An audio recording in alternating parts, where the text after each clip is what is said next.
friends. I hope you guys are doing great. This is our first live stream, first post of any kind to the Dragon channel of the new year, and also in a little while, because I have just been taking a big break from doing anything on this channel for a while, as I'm sure you all have noticed. Mostly because I've been busy and also because I've been sick. Those are the two big things that have prevented me from getting stuff done. Ever since last August, I had about 4 different colds, along with asthma and all kinds of fun. So I was just down for the count, and instead of trying to fight it, I said, I'm gonna rest. And so I am doing a lot better, and really happy to see you guys. Yay! My goats are in the house already. Happy Capricorn season, y'all. We are in the home stretch for all of my Capricorns. Pluto is in its last stretch. Well, maybe second to last stretch. The penultimate stretch of being in Capricorn. It is currently in the last degrees of our sign. All my goats, or all my goaty influenced people. And I tell you what, has it been a ride for us since 2007? Oh my goodness. It's been a minute, y'all. It has been a rough and rowdy ride through the sign of Capricorn with Pluto. First time that Pluto had transited Capricorn in about 250 years, and it doesn't come around all that often. You know, Pluto is our slowest known orbiting planet, so when when it goes into a sign, it takes a while. And I will also say that what happens as well is that, you know, keep in mind, you will only experience so many Pluto transits during your personal lifetime. There's no way we will experience all, you know, Pluto and all the signs in our lifetime, which is a really wild thing to think about. You know, no human lifetime is going to ever encompass all of the signs, right? So, you know, like I was born with Pluto in Libra, and in my lifetime it's gone through the second half of Pluto in Libra, then into Scorpio, Sagittarius, and now Capricorn. So this is the 4th Pluto transit I have experienced, and it's the 3rd full Pluto transit I've experienced. So I've experienced about 3.5 of them in 45 years. So there you go. If we live a real long time, we might get to 6, you know. So that's the coolest, weirdest thing, is that we will not, any of us here in this current incarnation, experience Pluto in all the signs, or Neptune in all the signs. If we live to be 84, we will get to see Uranus, the ruler of Aquarius, in all the signs. That's how long it takes to go through all of them. So it's a pretty wild thing to think about, that, you know, if you're a Capricorn and you've been alive, to experience your Capricorn transit with Pluto, wow, is a big, big thing. And I would say it's a very powerful time for Capricorns indeed, because Pluto is slow power that builds gradually over time. So the crystallization that actually happens as we get to those last degrees and the end of the Pluto cycle, that is stronger than all the years that came before. So buckle up, Buttercup. It's gonna be nuts. But I think in a positive way. And I will say that as a Capricorn, 4 planets in Capricorn, my sun and moon are in the last degrees of Capricorn, 29 and 28 degrees. So Pluto is just sitting right on top of me like, hey. That's what I'm going through, y'all. So next time you say you're having a hard day, I don't want to hear it. I don't want to hear it. Because it's all over me. Pluto's made itself right at home, cozying up to my moon sign and my sun sign. So it's been a thing. My mom actually just had a surgery this past week. They found a precancerous spot on her tongue, which they said was very, very odd because she's never been a smoker, and they said only really smokers ever get that, but they had to remove it. So she's recovering from surgery. It is her birthday tomorrow. But there you go. There's some Capricorn stuff because she's a Capricorn and she's, you know, I told her, I said, this weird Pluto stuff, anything that's been underlying is going to come up to the surface to be dealt with. I think she's going to be just fine. You know, but she's taken the good pain medication, so she's real woozy right now. Thank you guys. I really appreciate it. And I will let her know because she always appreciates it. Whenever I tell her y'all are thinking about her, she's always very appreciative. So thank you everyone, to those of you who are already in the chat. I definitely see my Capricorns, Heart of Gold, and Krista. Hair Raisin, it's wonderful to see you. Yi, my sweetheart, my Libra love. Eric, so good to see you, Mr. Gemini. Colin is here. Our Cancer, our crab man is in the house. So this is going to be a fun night tonight. I did send out a message to some of our hardcore people that I would be doing a live stream tonight. So we'll see how many people shuffle in through the evening. And Colin, I don't know how you did, I think I might have accidentally changed your mod status. So let's fix that. I'm gonna add you back on there. I did a bunch of cleaning out of my channel a while back, and I think some things got changed that I didn't intend. So if you were a mod and you aren't now, let me know, because some of those got shifted around. No worries. Take your moon sign with you. Oh, y'all are so fun.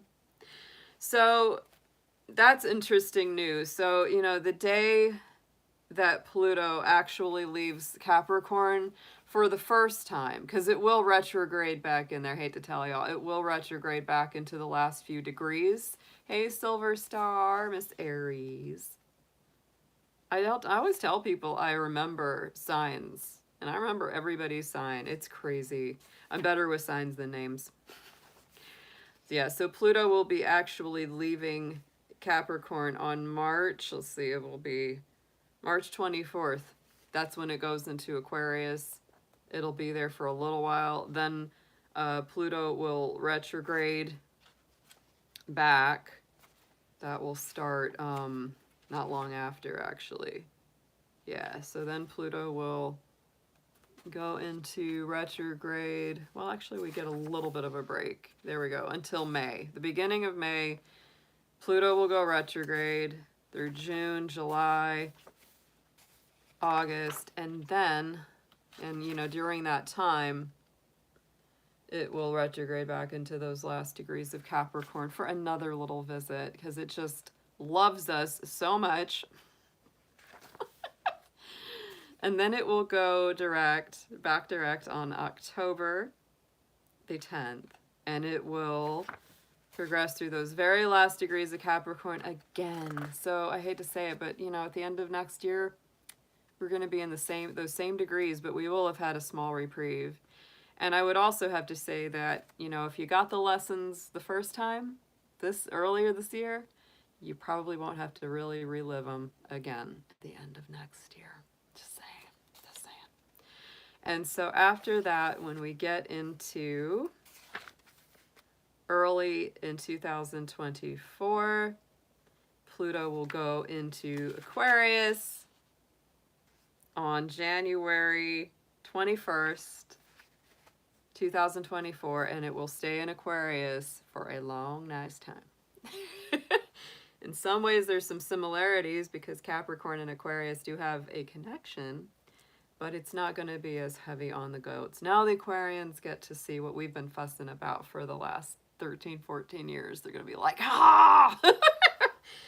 You know, Pluto is those deep transformations, guys. And so Capricorns have certainly been through the ringer, but it has galvanized us, made us stronger. And if we have been cognizant and conscious of those changes and transformations, then we are coming out very strong. Reminds me of the Temperance card, like tempered steel. We're coming out very, very strong.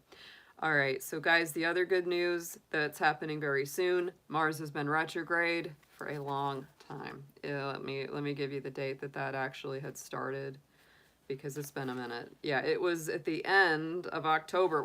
No, Halloween. The day before Halloween, Mars went into retrograde. And it has been there all that time, all through November, all through December. It's still there. And it goes direct finally on January 12th.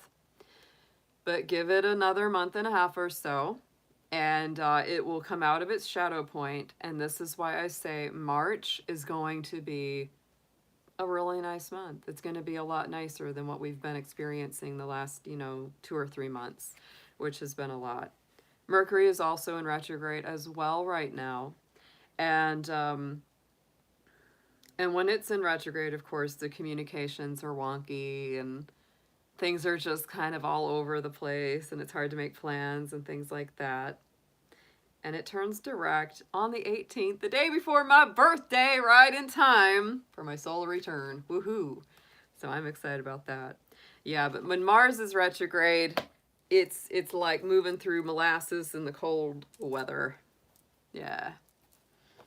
That's right, Yui. Yeah, Mars was retrograde since the day before Halloween. That's when it went retrograde. And Mars, when it's backwards, it creates a lot of passivity and it's hard to get things moving. That's why it's been such a slog. So tonight, guys, we have our big, amazing full moon. Here we go. Let's turn them on. In the sign of Cancer. Yeah, there we go. And so, to me, the moon in Cancer is a special one because Cancer is ruled by the moon. The moon in the sign of Cancer in anybody's chart is happy there, right? If you have the moon in Cancer in your natal chart, or when the moon is in Cancer, as it is, once a month at least, it is happier there because it is its natural place to be. I've always been a fan of the moon, mostly because I like the nighttime, but I do love the moon. The moon is amazing. And that's why our Cancer energy is moody, right? It can be very moody, ups and downs, it waxes and it wanes, all of that kind of thing. So that is tonight. It actually was at its full apex at 6 p.m. Eastern Standard Time. So depending on your time zone, it's either hitting you right now or it already has. But we are definitely in that energy properly right now. So we are going to do some little readings for each one of our signs tonight. I will be using some tarot decks. I will be using our Moonology Manifestations deck, the Queen of the Moon Oracle, and also the regular Moonology deck. Oh yes, Cancer moon is emotional. It will make you feel all the feelings. It is sentimental. It's nostalgic. I think it is one of the most beautiful places for the moon, though. It's extra special and extra twinkly. It is. It is. Because the moon is happy in that sign, so I think it's extra luminous. This is also called the wolf moon, so it is the howlin' wolf moon. Other names are the moon after Yule, because it is the first full moon after the winter solstice, the old moon, the ice moon, and the snow moon. So take whichever pick you like. Let's get into it. We're going to start with Cancer because it is their full moon, so we'll do that. We'll bring them out in the top here. So, yeah, that makes sense. Pretty much, yeah, because Aries, Cancer, Libra, and Capricorn are all of our cardinal signs, leadership signs. They do like to lead. I would say Cancers do it a little bit more subtle because they rule the subconscious emotions. But yeah, they do like to have the lead a lot of the time. So Cancer, let's see what we've got for you for your new moon. Not new moon, I want to say new moon, but full moon. Yes. All right, we're going to start out with the Blessed Bee deck. We're going to see what is the moon blessing you on. What is this full moon blessing coming through for you, Cancer? Dear angels, ancestors, guardians, and guides. Let's see what we've got for the full moon in Cancer, for our Cancer sun signs. And of course, if your moon rising and other planets are in Cancer, you may resonate with this as well. And as always, keep in mind, these are general. If it doesn't resonate with you, it may simply not be your particular message, or you may want to check one of your other signs and see what's going on with that part of yourself.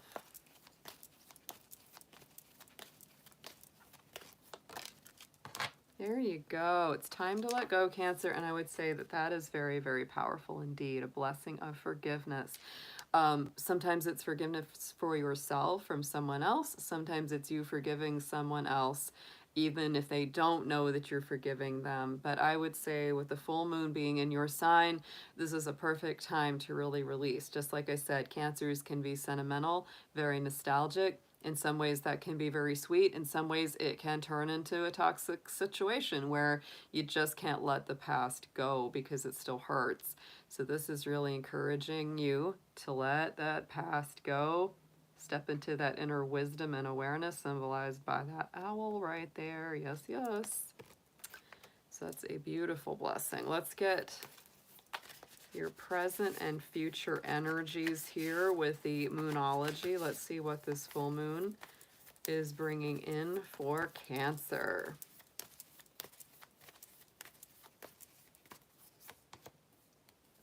What a surprise.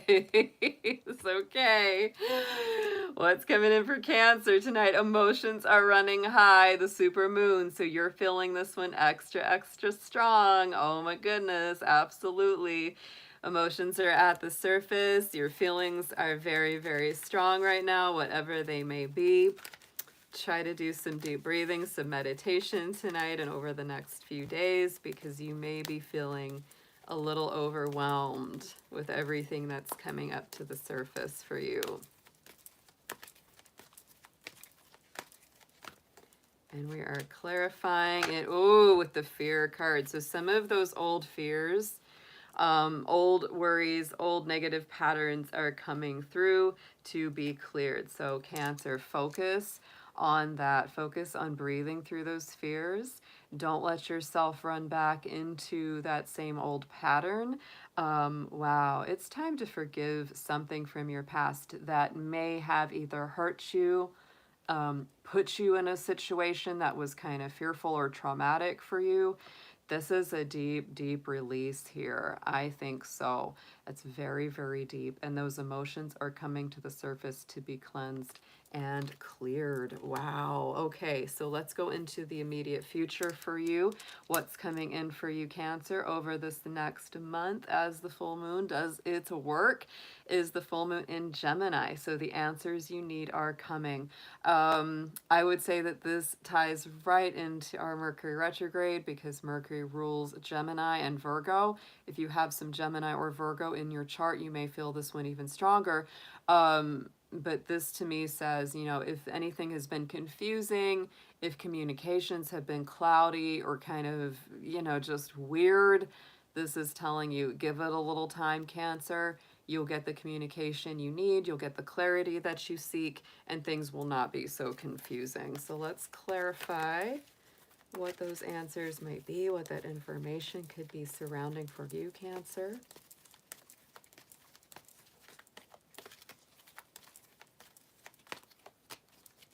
Sovereignty. And I think that this is really to get you back into a place that feels very solid, that feels much more functional, that makes you just feel a little more powerful. Sovereignty, the Queen of the Moon card, is one of our most powerful cards in this deck. So I absolutely love this one.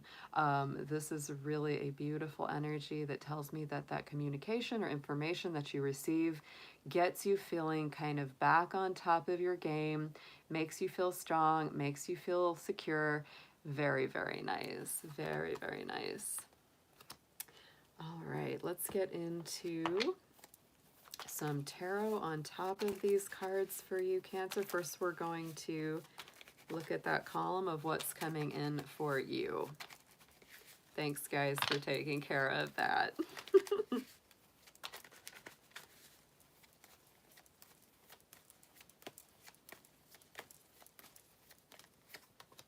Wow, okay. Goodness. All right, so Cancer, for your present energy with that heightened emotion and the fear card, we've got the Two of Wands. So I feel like that's being cleared away to give you new insights, to give you a new door opening, showing you a new direction to go in. Overall, you know, to me, the Two of Wands is a very fresh new start. And to me, at the beginning of a year, you know, we're looking at a fresh new start. We're looking at beginnings of new cycles. And I think that this is kind of informing you that the best way to go is not the one that keeps triggering old fears or old worries or old doubts, things that have been traumatizing in the past for you. This is time to go in a new direction. New doors are opening, new possibilities and opportunities are coming into view.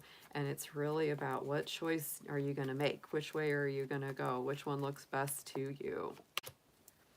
And I think that, look at this too. To me, this is just putting down some really heavy burdens, right? That's putting down some seriously heavy burdens and getting ready to just make that final push, right? 10 of Wands is the end of an old burdensome cycle, something that was weighing heavy on your heart, heavy on your mind or shoulders. And so it's really just all about that, wrapping it up to go forward into the future. The next 30 days or so here, the Judgment card is coming out. So new beginnings, yet again, new revivals. I always say that the Judgment card is like the higher vibration of the Death card because it's Pluto ruled. It has that Scorpio energy. But this is about those second chances, a fresh new life, fresh new start. Makes you feel like you're waking up from the dead. It literally does. The angels are waking you up, calling you out. Get ready for something fresh and new. Second chance, a new lease on life. Woo, these want to flip.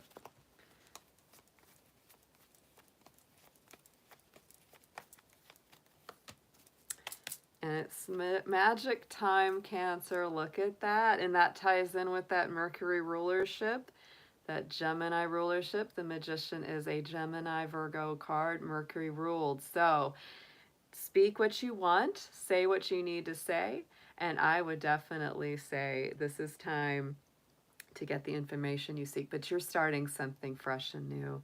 To me, it's also through your own efforts. It's like you're bringing all of your different qualities, talents, gifts, etc. to the table so that you can create something new. This is a beautiful energy here, guys. Let's get a affirmation, more of a manifestation on this, because we are going to see what Cancer is manifesting through their full moon cycle here.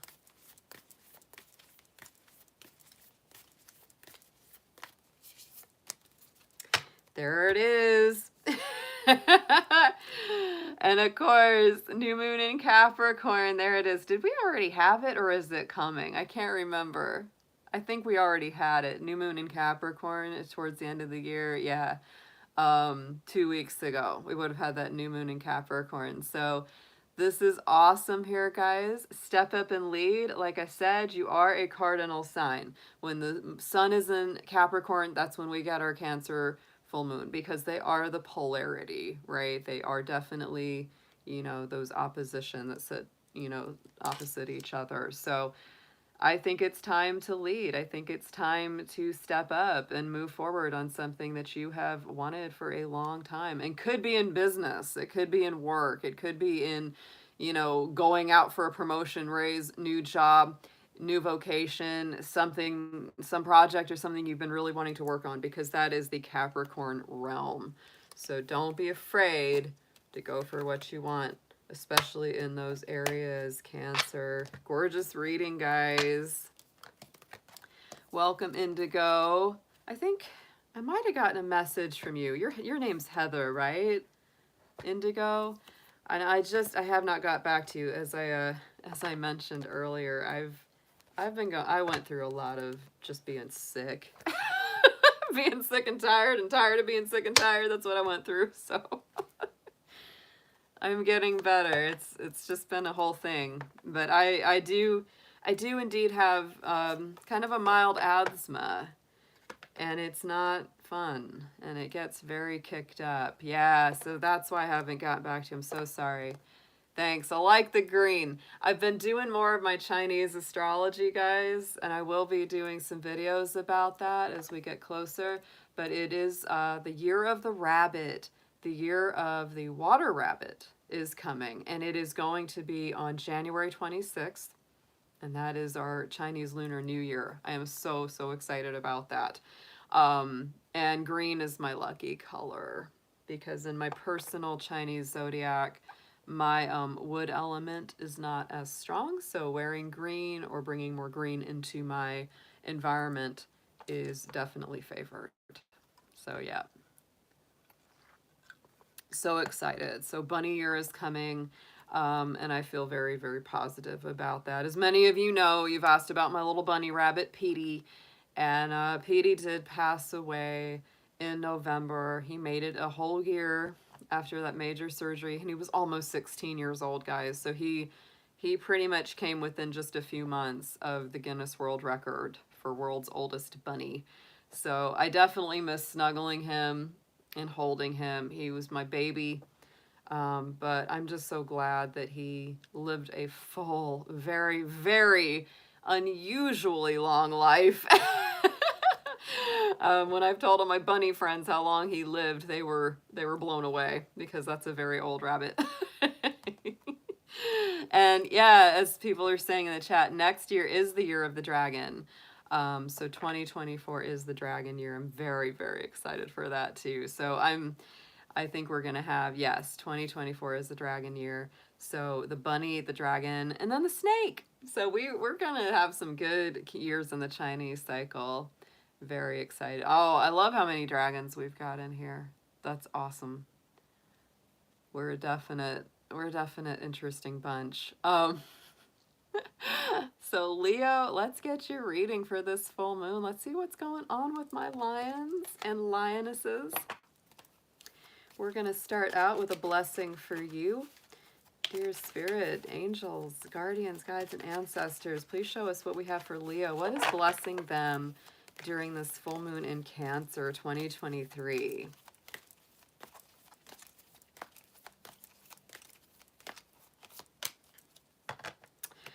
A lot of peace coming through. Wow. Okay, so Morrigan is coming into your reading there, Leo. Morrigan's blessing of peace after a battle, after struggle, after some hard times. You may have gone through some real difficult challenges. But Morrigan is an amazing energy. She's a goddess that deals with bringing comfort to warriors who have endured and survived through a battle, and also you know, of helping the ones that have passed on to go to the next level. Yeah, love her ravens in this card. So Leo, if you've been going through a real either personal or public battle, something that has been going on in your life, this is a really nice sign to say that there will be rest, there will be peace. Things are not going to stay in this state of chaos or difficulty forever. And this is a beautiful energy that's telling you that there is resolve, there is peace, there is a calm after the storm here. So let's get into your Moonology cards. Let's get into the present and future energies for Leo on this full moon.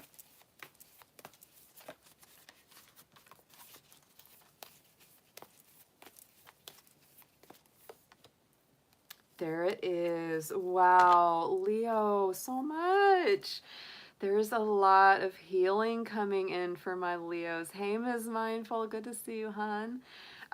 So balsamic moon is what's coming in for this Cancer full moon for you guys. So this is really, it's a time for healing. It's a time to rest. It's a time especially to heal your heart. Leo rules the heart, so they have a very, very strong heart-based energy. And Leos, you have a big, big heart. You're kind of like us dragons. You got a big heart. And so this is definitely a time to heal, to grieve, to let anything go that needs to be let go. Do whatever you need to do for your healing, for your peace of mind. Be very gentle with yourself. Let's get a clarifier on this card. Yeah, it's also a time of growth, and that is just such a beautiful thing to see. So any of my Leos who have gone through any heartaches, losses, big changes in life, not only will you be bringing in a lot of healing with this full moon, but you're also going to be going through a lot of growth, a lot of advancement, a lot of movement past the pain and the hurt. So this is absolutely beautiful. It is in divine timing. Notice the little pocket watch she holds, right? Take some time to regrow those roots. And the feeling that I get with that particular card, yeah, that is the waxing crescent. To me, this feels very much like new moon in Taurus, which would be around the end of April, early May. I just feel like that's going to be a deep, deep time of growth for you, because this feels like such Taurus energy, just putting those roots down, getting closer to the earth. I love that. So going into the immediate future, guys, for our Leos, we have adjustments are required with the third quarter moon. So as you move through this month ahead, we do have a Mercury retrograde right now. We're coming out of a Mars retrograde as well. So this does require some adjustment. It does require, you know, reworking a few things. You might see things a little bit different after these retrogrades. So let's get a clarifier. What will Leo be adjusting, please, Spirit?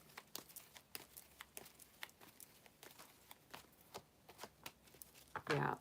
You're looking at your new plans. I always say that when we're in retrograde season, it's a time for reassessing, reworking, reviewing, rescheduling, rearranging. So I do think that you're just kind of going to be taking some looks, or maybe a second or third look at some things and assessing them before you take action. And that's totally, totally fine there, Leo. Give yourself that space to do that. Let's throw some tarot on this and deepen these messages.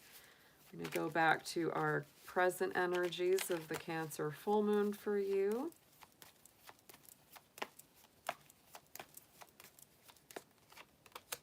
Yeah. Wow, that's a big difference. So we have got the Seven of Swords on there. Oh my goodness. For some of my Leos, you may have literally experienced someone betraying you, stabbing you in the back, not being honest with you, not treating you right. Maybe even taking credit for something that you did. This is definitely, you know, a difficult, challenging time that you're healing from. I can see it. Some kind of loss, whatever form that took for you.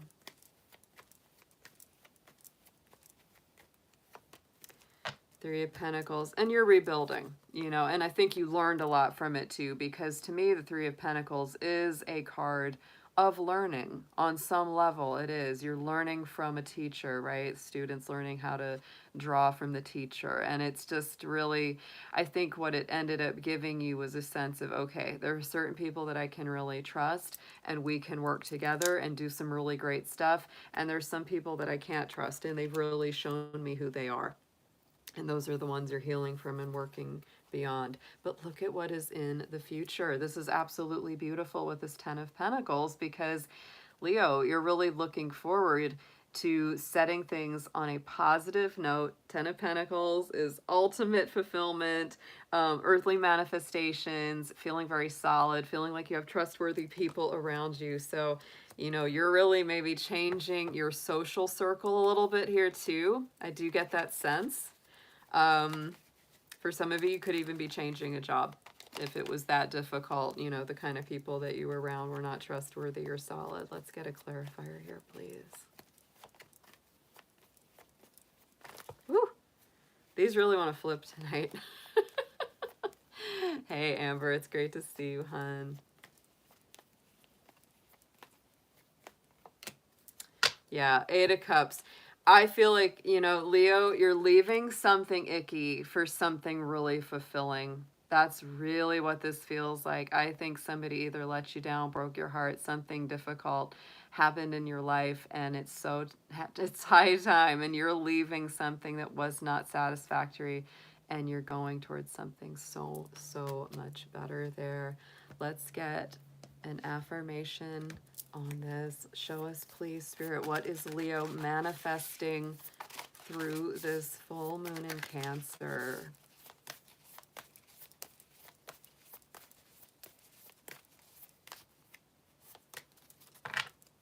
There it is. Oh, Leo. I love this card, first quarter moon in Taurus. Remember I said that this card right here reminded me of Taurus energy, and there it is. Okay, so release control. So it's very much time, and I know, Leo, you are a fixed sign, so you really do like, you know, to have a little bit of control over things, but this is reminding you it's time to release that. Taurus is also a fixed sign, so this is very much their stuff too. It's to just go with the flow a little more, not be so concerned about why certain people or certain situations have left your life. It is the way it's meant to be. Don't worry too much. Don't hang on too hard to things. It's time to let go and let spirit flow in your life. That is absolutely gorgeous. Yay. Good reads. These are so, so nice, y'all. All right. And we are up to Virgo. Yay, Hair Raisin. Good to see you, Amber. I'm glad you're here. A little Scorpio gal. Yeah, and sometimes it is that way, Rose Blue. Sometimes it is just that way. I know it. I think we've all been there at some point in our lives, and it really shows us who to trust, who not to trust. Sometimes we might have felt some rumblings, you know, before the big reveal happens, and then we're like, oh man, you know, and it sucks to go through it, but once you go through it, it's like people can't fool you again the same way. You just have a wisdom. Yeah. So let's get into it, Virgo. Happy full moon in Cancer to you guys.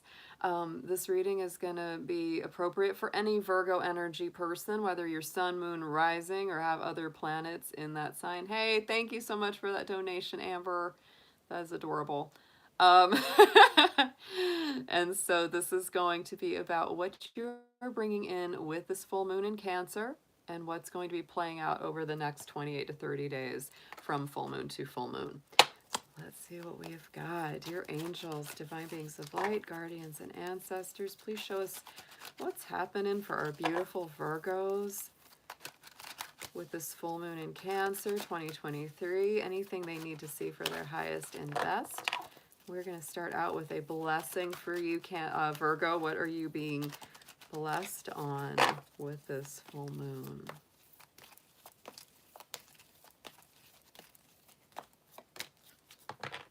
Look at that. Everybody's getting some good stuff tonight, which makes me very happy. Yeah, this is a good one for you, Amber, since it's a moon reading and you're a Virgo moon. A blessing for a fresh start, right? So things coming through, getting cleared away. This, to me, of course, you know, check out that winter energy in the artwork of the card. We are in the winter season of Capricorn. She's got her broom ready.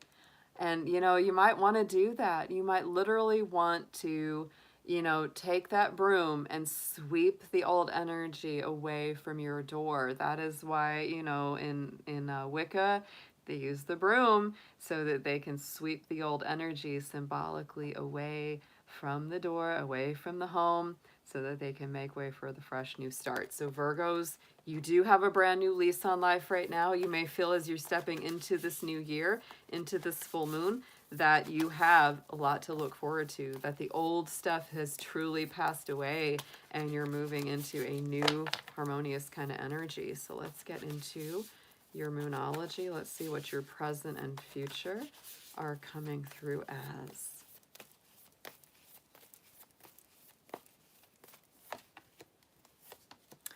Very nice, guys. And I know we do have a Scorpio in here with a Virgo moon, so this could be very, very strong for you.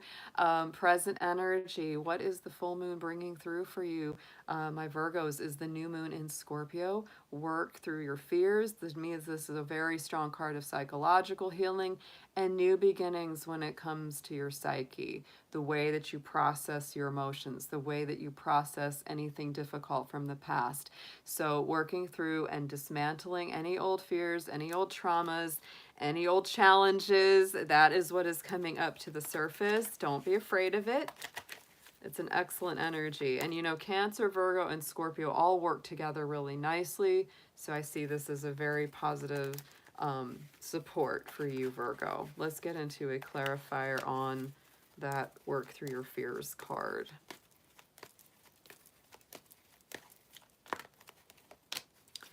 Yeah, you're purifying, refreshing, releasing.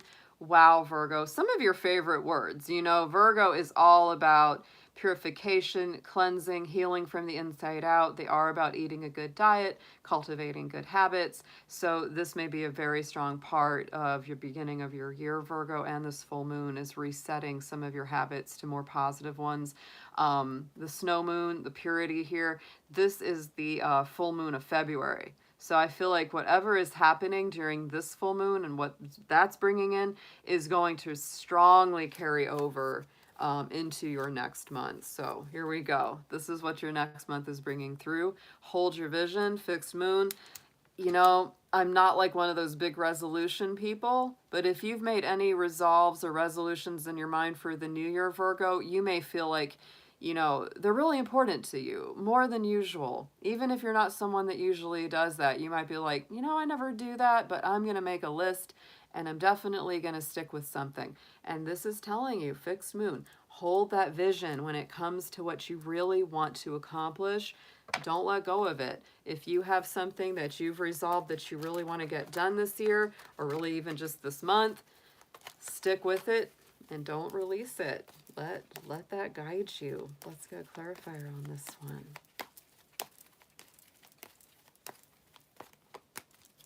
Oh, and Virgo, part of your resolutions this year may have to do with greater acceptance of yourself and others. That's beautiful. So Virgo, I've said this, I actually said this to a really sweet girl today who has Venus in Virgo. I said, and don't let yourself get too caught up in having to be perfect. Don't let yourself get caught up in beating yourself up or being ultra critical, because that Virgo energy can bring that through. And I'm going to tell you the same thing, Virgo. This is a great resolution for you, is to accept yourself more strongly, to let go of the need to be perfect all the time. Sometimes being messy and human is the most perfect thing you can be. So there you go. That's a really nice, strong message there. Let's get into some tarot. Hey, Bella. Good to see you, hon. Aw. Bella Lugrisi. He's from my friend Sam's channel. That's great to see you here. All right. So let's get some tarot on the Virgo reading, just to deepen your messages.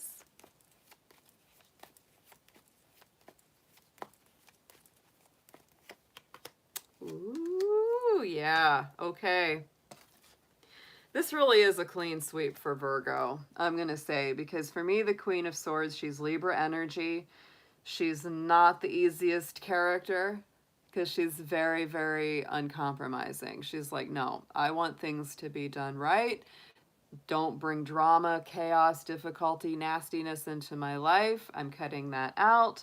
You know, she really has high standards. And so Virgo, I feel like the standards for yourself need to relax. And maybe some of the standards for the people that you love need to relax. But for people that are just there to make chaos or trouble in your life, they need to go, right? And we're not talking about a really good, well-intentioned person in your life that only occasionally messes up and they don't really mean to. That's not what we're talking about. We're talking about toxic people.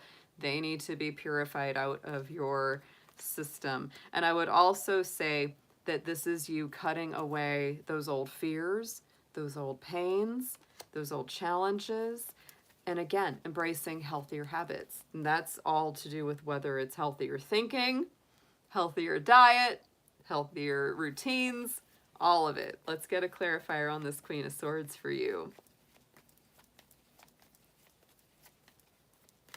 Ultimately, she's difficult because she's trying to bring things into balance, and that can sometimes, you know, take a lot of boundaries. You know, we've got the Hierophant here, and that's Taurus energy, which is very grounded. It's very deep, and it also speaks to following a strong spiritual path or life, right? Whatever speaks very strongly to you. So take that in, Virgo. I think that you're really grounding yourself very well, probably in a stronger way than you have in a minute.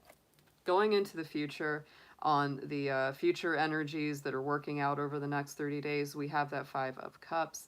So again, I do think you've gone through some disappointments, you've gone through some challenges, just like all of us do, but it's really telling you that, you know, not all is lost. It's time to accept yourself, bumps, bruises, and all, and be just a lot kinder to your own heart.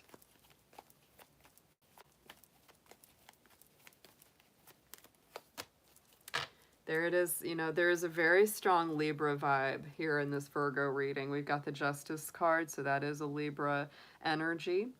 And to me, yet again, this is bringing things back into balance, right? Into every life, some rain must fall, Virgo.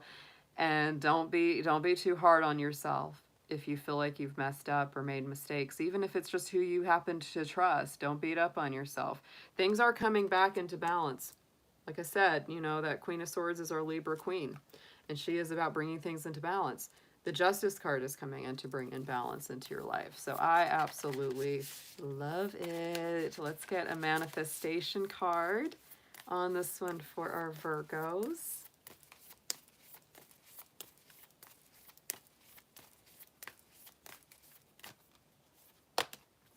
Woo, that's a flipper. Full moon in Leo energy, so it's time to play. Go wild, Virgo. Have a little more fun. Roar your energy out there. Because I do feel a lot of times my Virgos are hard on themselves. They don't give themselves enough slack or enough grace a lot of the time. And this is just telling you, let the sun shine, lighten your energy up. Don't be so hard on yourself. Stick to your goals, stick to the things that you want to accomplish, but let yourself play. Let yourself have some fun. You know, it's a great manifestation, because ultimately I think all this is going to result in more fun times. Yeah, where you get to express yourself and be more fully you. All right. Hey, lazy literatus, my dear Portland Libra friend. Good to see you, hon. I'm so glad you got my message. I sent one out to a little group, so I'm glad to see a bunch of you in here. Your OCD says thank you. Oh, you're welcome, Amber. And I know, like, boy, do I know, because being a Capricorn, I have lots of Virgo friends, because you are my fellow Earth signs. And I do know about their OCD. Yeah. I think it just comes with Virgo territory. I really do. It's just part of it. Just like Gemini, even if they don't actually have bipolar, they can seem a little bipolar because of the dual side, the dual nature, right? Capricorns can be control freaks. It's just part of it's part of our signs. The signs of mental illness, right? We've all got them. But yeah, and we can be workaholics. That's for sure. We have to really give ourselves a break. Hey, HW, good to see you. It's been a minute, hasn't it? Yeah. All right. Well, we are on to Libra next, guys. So Libra, I hope you all are having a fabulous evening. This is your full moon in Cancer reading for 2023. Happy New Year to you guys. So we're going to see what this energy of the first full moon of the year is bringing in for you, what it is manifesting, and what you might be needing to know about it. And usually these full moon reads are good for about a month. They're good for about that amount of time, because it kind of reads from full moon to full moon, which is about 28 to 30 days between them. So Libra, let's see what we have. We're going to start out with a blessing. What is this full moon blessing you on? Your angels, guardians, guides, ancestors. Let's see what we have for our beautiful Libras. Whatever they need to see for their full moon evening tonight. What are they being blessed on?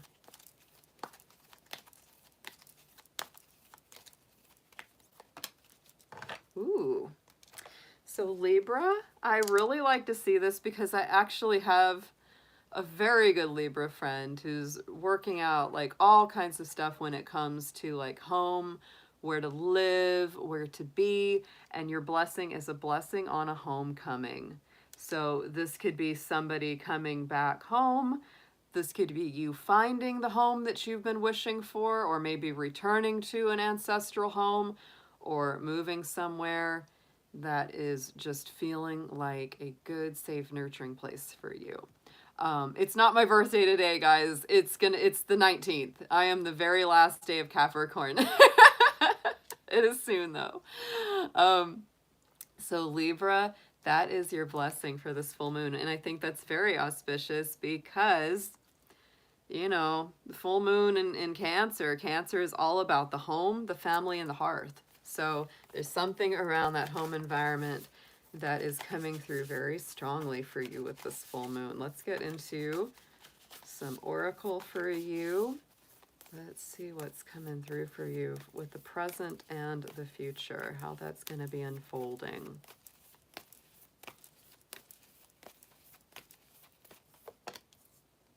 Wow. Yeah, wow. Okay, Libra. I love these cards for you. You're very close to achieving your goal with the gibbous moon. That's the moon right before it turns completely full. So I feel like, you know, don't give up. You are very close to getting to what it is that you want. You may have been working very hard on it too. I really, really feel that. Let's get a clarifier on this gibbous moon. What goals is Libra achieving, please?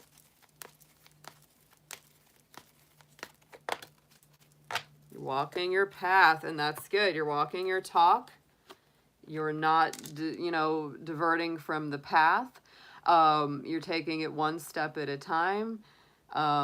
Yep, one of my Libras says, I don't know what my path is. Well, if you haven't found it yet, that may be your goal. It may be your goal to find your path. So that is very strong for you. Whether you have already found the goal and the path in life that you want, or if you have not yet, if you're kind of like, well, I'm not sure where I want to go. I'm not sure what, you know, is coming up for me. It's time to just start walking it. Time to start living a life that's more in accordance with what you want to see happen. So that's very beautiful. I feel like you're really, you know, a lot of my Libras right now, it's like, you know, you're either in the process of getting where you want to go, or you're finding where you want to go. It's I know a lot of Libras. I know a ton of them. So I see that playing out in different ways in all of their lives. It's pretty wild. So in the immediate future, over the next 30 days, we've got the new moon in Capricorn. Your hard work is paying off, and we are doing this reading in Capricorn season. So to me, this just feels very blessed. It feels like any effort that you make, any work that you do, pays off better than usual. So it's very, very nice. Let's get into a clarifier on this Capricorn energy for y'all. I feel like you're working hard. And, you know, it's this resilience card reminds me exactly of the 10 of Wands in the tarot. Even though this isn't a tarot deck, it absolutely reminds me of it, because it's that, like, you know, strong, hard burdens coming to an end, making that last trip up the mountain with that heavy load of sticks, and you're finally going to be able to put it down and things get a lot lighter. So Libras, if you're working hard at something, you're coming to the end of the fullness of the cycle. You're completing something that has been very difficult, and that could be at work, that could be in your love life, it could be in friendships, family, could have a myriad different, you know, applications, because this is a general reading. But wow, yeah, your hard work is going to pay off, whatever you've been putting it into, and it's like finally, whew, you know. You've been tough for a long time. And I know it's funny, you know, like I'm a Capricorn, and Pluto being in Capricorn has been squaring your sign. And I know that that's been super challenging. I would actually say that two of the signs that have had it hardest with Pluto and Capricorn are Aries and Libra, because they've been getting that square energy, and it's very, very challenging, right? Let's get into some tarot on top of this for you, Libra. Yeah, and for some of you, it could be quitting a job. It could be. That could be the relief, right? It could be if you're in a job that you just can't stand. Because I feel like what this is really meant to do is get you back on the path that you're meant to be walking.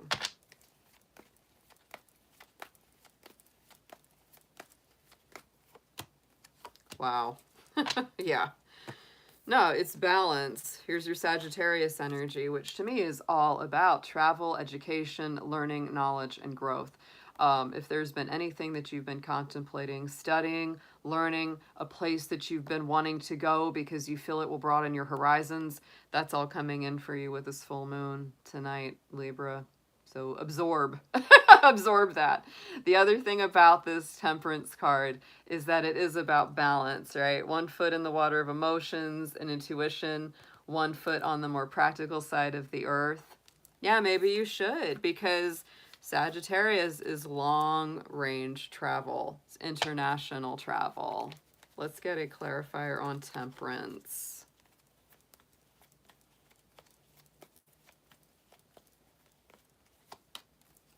Knight of Wands. Wow. So Libra, travel plans are coming up in your mind, in your energy. This is gorgeous, okay?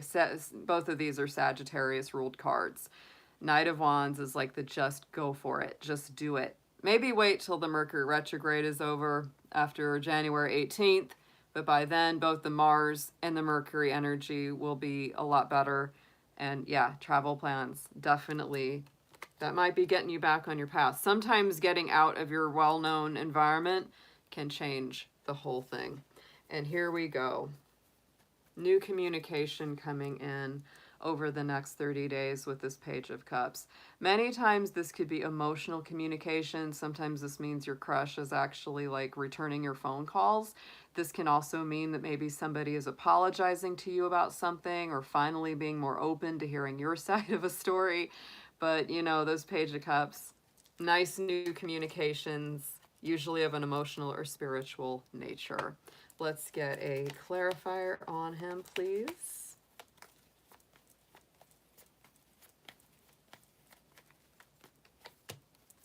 Four of Pentacles. You may or may not want to hear what they have to say, Libra. There could be someone coming in to apologize or make their case about something, and you're the Four of Pentacles going, I don't know if I want that anymore in my life. I'm being very careful about my heart and about my coins. I don't want to get taken advantage of emotionally or financially. So, wow. Yeah. Your garden, your heart there, Libra. Only if you really want someone back will you accept it back, okay? Even if you don't take them back, sometimes it is nice just to hear the apology, right? You know, you're just like, well, that's very nice. And you just kind of go, yep, I'm moving on along. All right, Libra, let's see what you're manifesting. Let's get a manifestation card on this full moon read for you.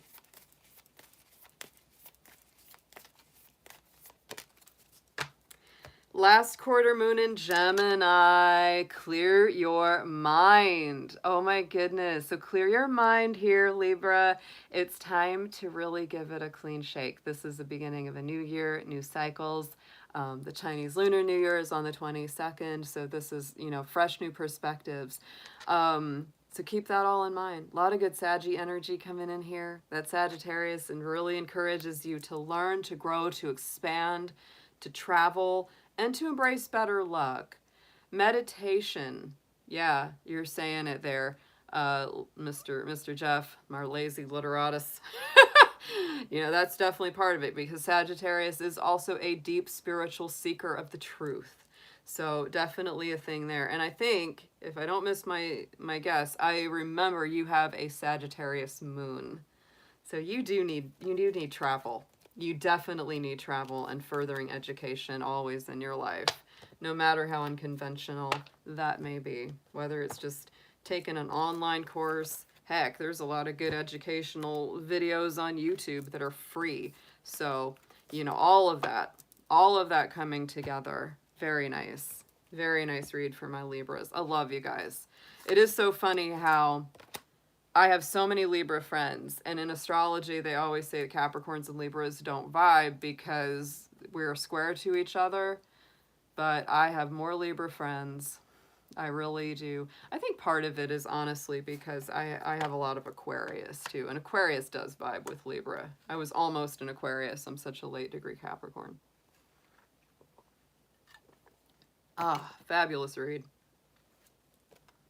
I'm so happy to see you all in here. Hey, Gwen. Hey, Strawberry. Yes, it's also the Pisces in me. My Pisces Venus, it is, because I kind of love everyone. Unless they're a jerk. Then I don't.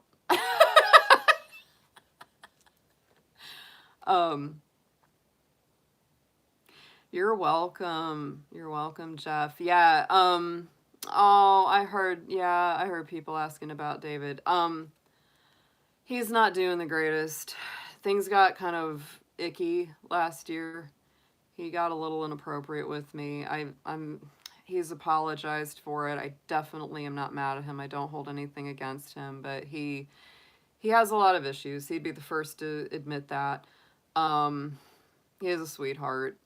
I really hope he's doing okay, but he has not been in much communication with me. So I don't know when or if we'll see him on the channel again. I haven't blocked him or anything like that, but he's just got a lot of stuff to work out, and I really hope he does. I mean, it's just, I told him, I said, nobody's mad at you. Nobody's gonna kick you out of the chat if you want to come back in.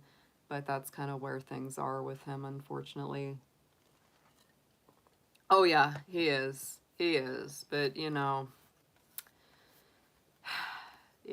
it's a lot. So that's where he is, and, we still care about him. I still really do. I still hope the best for him. I always will. I always will. So, yeah, definitely send in prayers and good vibes for our little David. He is our little goatee. So, we care about him a lot. We do. I may reach out and just let him know. We're thinking about him. All right, Scorpio. Are we ready for some spicy Scorpio readings? Are we ready for it? It's the full moon in Cancer. Full moon in Cancer is great for Scorpio because that's a fellow water sign, and that is going to be the reading we're doing for you tonight. We're going to see what's coming in for you for this first big full moon of the new year. So 2023. Hey, Bella's a Scorpio. Good to see ya. Yay. Amber might show up again. She is a Scorpio sun sign. We got some Scorpios in the house. We got Yuyi. She's got her Scorpio Venus. Yes, I know. I'm a Scorpio midheaven. That's what the point is in the top of your chart. And I definitely dig it. All right, let's go. So if you have like Venus in Scorpio, this is a good read for love and relationship kind of energies. If you're a rising Scorpio, this has to do with your identity, your personal self, how you present your energy to the world. If you're a moon sign Scorpio, this is good for your subconscious, your intuitive energies and desires. And if you are a sun sign Scorpio, it is good for your cognizant mind, the way that you drive that vehicle through life every day. So what's the waking mind thinking about? That's the sun sign, right? Ego consciousness, all of that. All right, so let's see what we have got. We're going to start with a blessing for Scorpio. Dear angels, divine beings of light, guardians, ancestors, let's see what we have for our beloved Scorpios out there. What are you blessing them on for this full moon in Cancer 2023?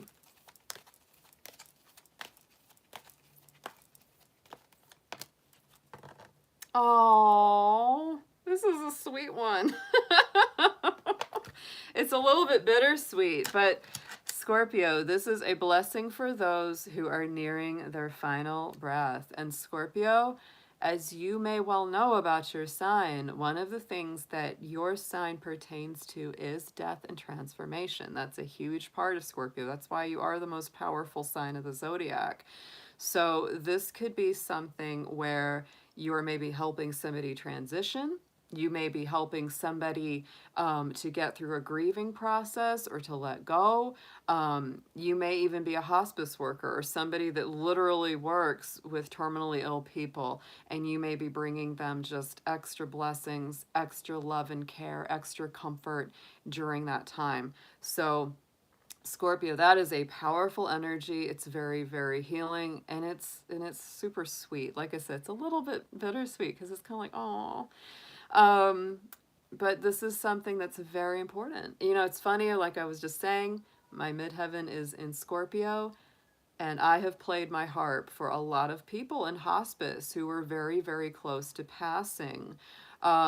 So, you know, and my dad passed away 5 years ago. You know, I played my music for him then, before. And so, yeah, this has a lot to do with that release. It has a lot to do with providing care, comfort, and all of that when that's going on. So, wow, that's a lot, Scorpio. But if any sign can do that and bring that blessing to people in that kind of time, it's you. It's you, because you are more comfortable with the cycles of life than most signs are. You're very good at helping people to navigate that. And if you are the one navigating that, it may be saying that somebody comes into your life to really bless them and give them that kind of energy that they need. So it's a gorgeous card. It's deep. It's deep, but it's very, very strong. So let's get into your lunar oracle. We're going to look at this and see what's going on there for you. All right. And I'm so sorry for you, Bella, because I know how hard it is. I know. I really do. My dad passed from cancer, and he was just my best friend, and it's like I can't believe it's already been 5 years, because sometimes it feels like it just happened. Yeah. So Amber, you're funny. Ah. All right, so let's see what this full moon is bringing through for you for the present, tonight, and the future over the next 30 days. I swear I just heard like coyotes or something howling out there too. All right. Well, we love to see this energy coming through. Oh my goodness, Scorpio. What's coming through with the current energies is prosperity lies ahead, the new moon in Taurus. So to me, this new moon, this new year, it's a bright start. It's a really nice feeling. So it gives me the sense that you are going to be planting the seeds of intention and purpose. You're getting ready to plant that metaphorical garden or literal garden, and you're really thinking about how you can expand your abundance, financial prosperity, whatever that means for you, right? Because we have different approaches to success and prosperity and abundance, but that is a very nice thing to see.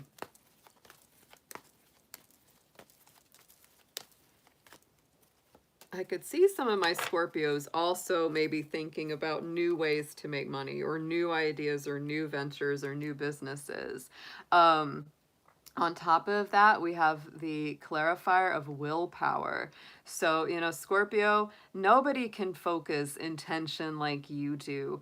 And I told a Scorpio just last week, I said, be careful what you wish for, because you guys have a tendency to get it, because Scorpios are very, very magnetic. They tend to attract what they want to them. So whatever they focus on, they tend to bring more of that to them. So yeah, focus your will, focus your intentions. You're very, very, very good at that. And this full moon in particular may be bringing all of that into clearer focus. Going into the immediate future over the next month or so till our next full moon. Love to see this. Full moon in Capricorn. We are in Capricorn season right now. The end of a tough cycle approaches. So Scorpio, if you've been going through a lot of challenges, if you've been going through a lot of ups and downs or hard times, whether it's with work, I feel it's more likely with work, because Capricorn has so much to do with our work, but it doesn't have to be. This is saying, you know, those challenges, those difficulties are coming to an end, especially if you've been putting in a lot of work on getting them to come to an end, right?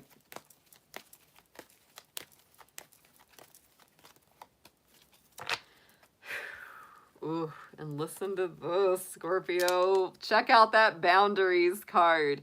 Part of why you might have gone through a few tough cycles for some of you is because you just didn't honor your personal boundaries. Maybe you let people take advantage of you when you really didn't want to. Maybe you let certain folks in or certain situations play out, even though, you know, your intuition was just going, oh, no, no, no, no, I don't really want to do this. But this is saying, you know, a lot of this toughness is subsiding, it's going away, and part of it is because you're keeping solid boundaries. Also, if you've learned lessons, it's time to keep those boundaries in place very strong. And Capricorns are pretty good at boundaries. They are. Once they've set them, nobody can really jump over them very well. So take a little lesson from us goats. Put those boundaries, keep them healthy, because they're good. They're good to have. Not always easy to enforce, but they're very good to place. So let's get some tarot for Scorpio. Let's deepen these messages for you.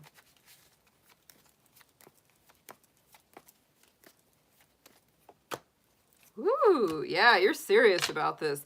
Taurus energy is off the hook here. Taurus energy is off the hook here for you, Scorpio. The Hierophant is ruled by the sign of Taurus, and you had that Taurus new moon for what's coming in with this full moon tonight. So really stand on what you believe, because the Hierophant is that spiritual path. It is your higher truth, higher awareness, higher mind.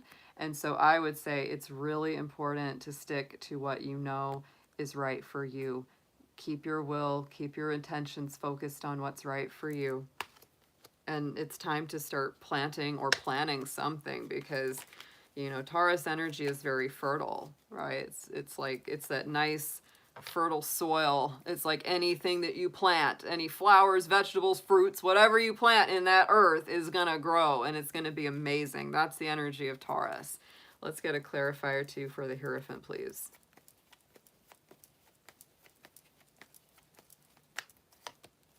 And the Strength. Wow. Taurus and Leo energy represented here for you. So yeah, it really is like a stick to your guns, stick to your strengths, your courage. Don't let people dissuade you from what you know is right for you. Some of this does take some courage, because you know how that is when you set an intention or you set a boundary. People know you've got that boundary. They're like, hey, you know, come party over here with us, get you distracted. No, get distracted. Don't let yourself get distracted. Nope, nope, nope.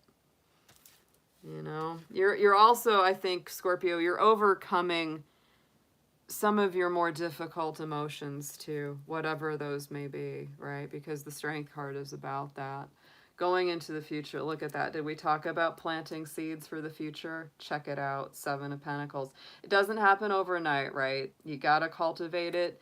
That's why it's important to stick to your vision. Hold on to that. Don't let people dissuade you from it, because they may be like, oh, them seeds are never going to grow, but you know they will. They just need your care, right? They need your effort. You can't just leave them and go on vacation for 3 months and expect that garden to be great when you get back. No, you got to go out there and weed it.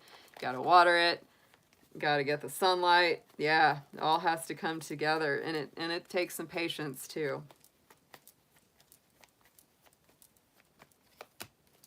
And a Queen of Pentacles. Woo! Patience and time are on your side.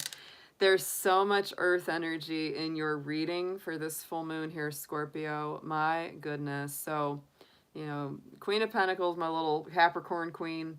She's got her little bunny rabbit of, you know, fertility, abundance, all of that. And so this is good financial planning.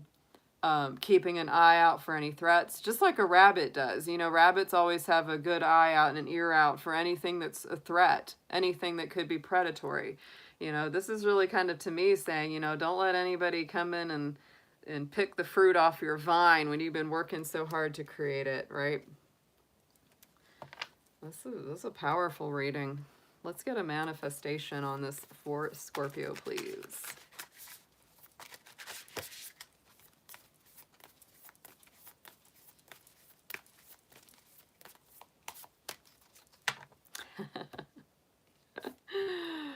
Last quarter moon in Pisces, talk less and feel more. So Scorpio, I also get the sense, this is another water energy, just like our Cancer moon. We got a Pisces moon in here, so a lot of nice supportive water. Don't tell everybody about your big plans. Just do them. Just do them. And then when they're ready and then when they're out, then they'll know about it. Then they'll know about it. Oh, wow, Bella. So dad was Taurus, mom was Leo, and you're getting both. Look at that. You have both the Leo and the Taurus power cards in this read. Even though it's a general read, it probably feels pretty personal for you. That's amazing. That really is cool. And as you know, their physical body dies, but they're not gone. I know that's for sure. So definitely, Scorpio, I wouldn't give away all my great ideas. Definitely not. And for you in particular, if you're working through that loss of parents, loss of someone, you're definitely getting that blessing to get through that and to heal from it. That's a beautiful read. It really is, for all my Scorpions. Yeah, that's pretty powerful. I feel like they're both coming through that for you. It's wild how specific a general read can be sometimes. It really is. Especially when we're kind of all here putting our energy in and watching it, you know? Yeah, Scorpio, you don't have to tell a Scorpio to keep things to themselves twice. Like, they're like, okay, keep the secrets. Don't tell everybody.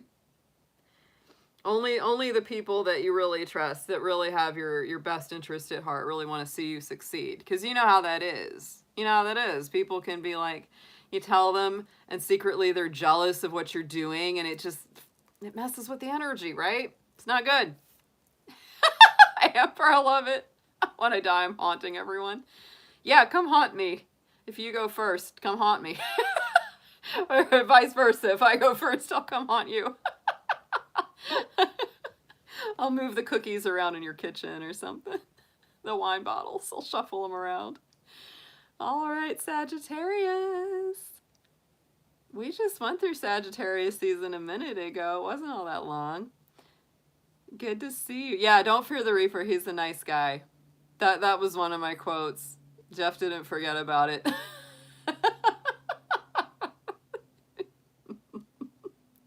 That's what I say about the death card. A lot of people get real nervous when the death card shows up, and I'm like, don't worry about him. He's all right. He's just a Scorpio. He's misunderstood. All right, so Sagittarius, I hope you guys are doing amazing. Happy New Year. Happy 2023 to you.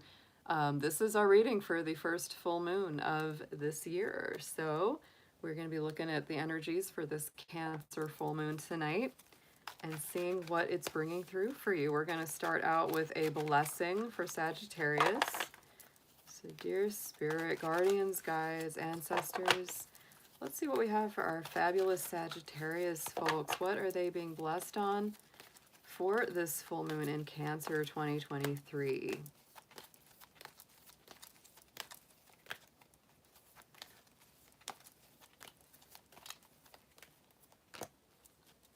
Blessings to find the truth. Oh, and you know, Sagittarius loves the truth.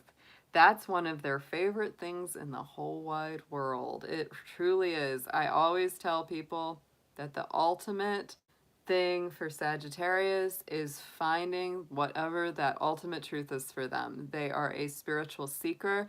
That's why they like to learn, grow, experience, and figure all of it out, because they want to find what feels like the ultimate truth for them, that really rings right in their soul.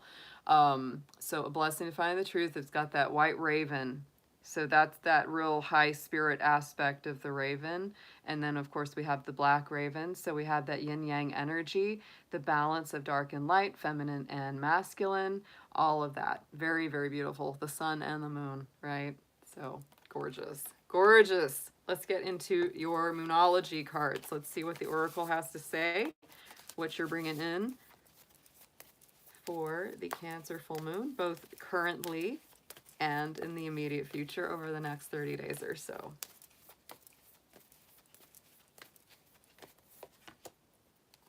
Yes, yes, yes. I think there's a lot of release here for you.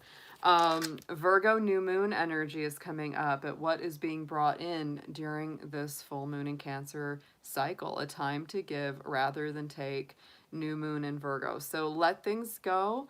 Don't be afraid to be generous right now, Sagittarius. You know, if you're guided to give or to help somebody, just do it. It's always a good feeling to be the one that can help somebody rather than the one that needs to always be helped, right? Um, and Virgo is very, very giving, very charitable kind of sign. So it is definitely time to give to others, to help others, and be there for those who need you.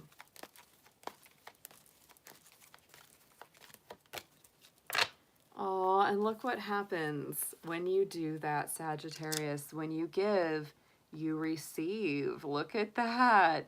With the self-love card, one of my favorite cards in this deck, actually, because to me it is such a positive, positive card.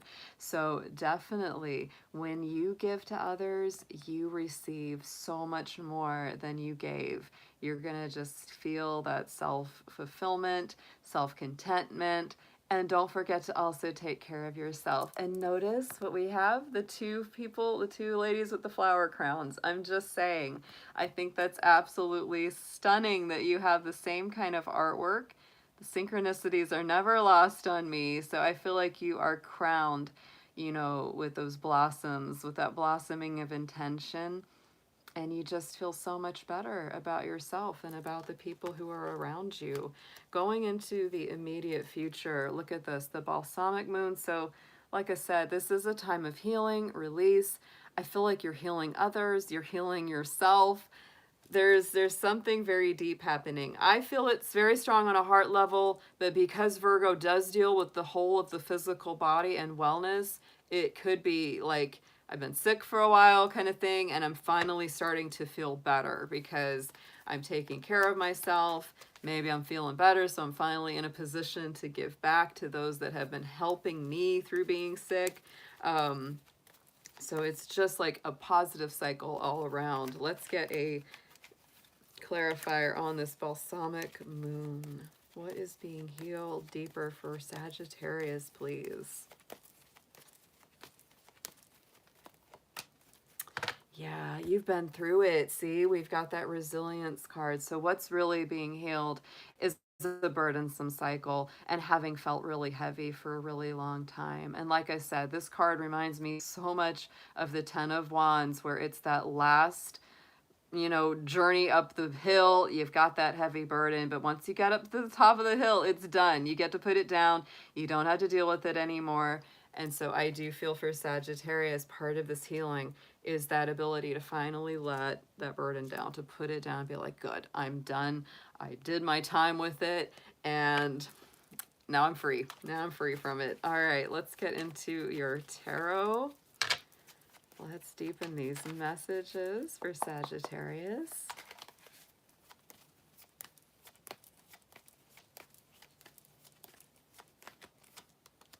Ooh,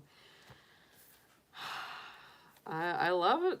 I love it. So, I mean, both on the divine feminine and the masculine, look what we've got in the current energies. On top of that Virgo and the self-love, we've got the King of Pentacles. Also, super earthy, very flourishing, strong Taurus energy.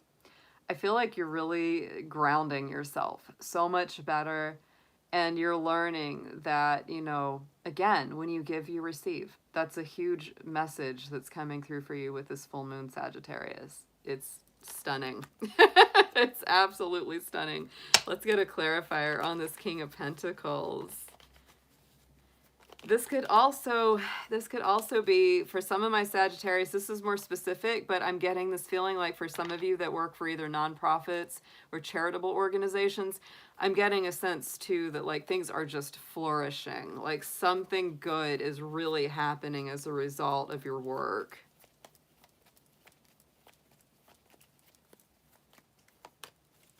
Yeah, it's changing the whole paradigm. That's how I feel. Look at that.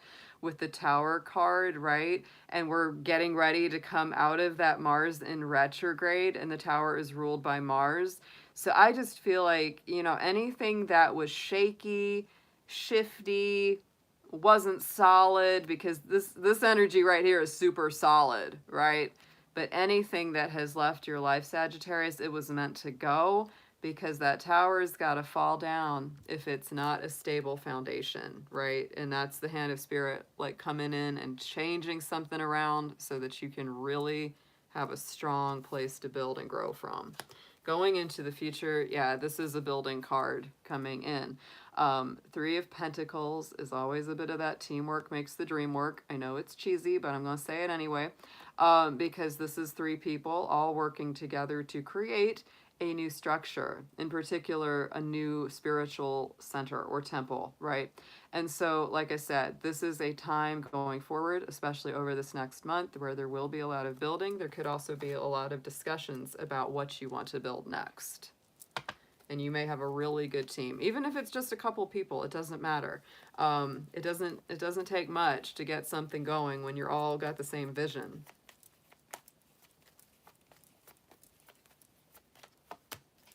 Yeah, and it's very successful. Look at that Six of Wands. That's recognized victory, achievement. Yeah, some people might be jealous of you, you know. Some people are kind of like, why can't that be me, you know, instead of just being happy for you. That's why, you know, part of this, again, you know, Scorpio had this, you might want to keep some of your things to yourself, because you don't want to incur that from others. But if you're shining bright, nothing you can do about it, right? But I do feel whatever you're working on together with people that are of a like mind, it's going to be very successful. That's a very beautiful read. Let's get a manifestation on this for my Sagittarians.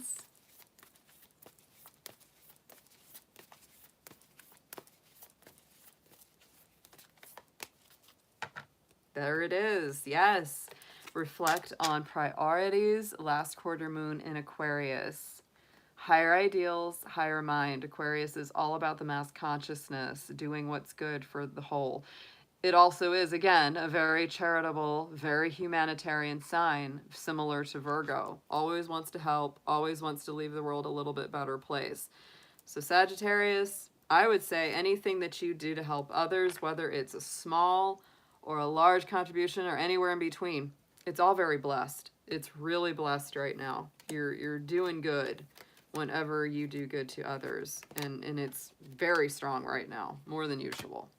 It's always good, but right now it's like very good. Obviously, the strong signs that you may have in your life right now are Virgo, Taurus. Feel that very strongly. Those are popping up big. Earth signs know how to get things done. So if you're working on building something, you know, they may be the ones that help you the most. All right. Capricorns. Oh my gosh, here we go. Thanks so much to everybody in the chat. It's a great number, guys. 27 folks here right now. That's beautiful. All right. Capricorn.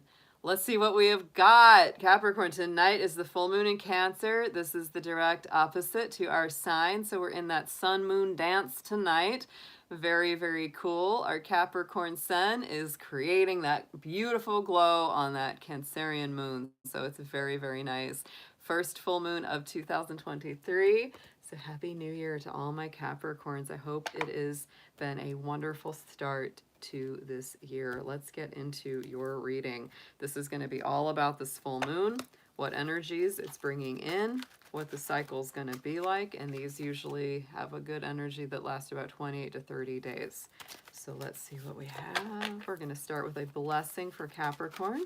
Dear angels, guardians, guides, ancestors, let's see what we have for our fabulous Capricorns for this full moon in Cancer 2023. What will they be blessed on as this full moon cycle does its work?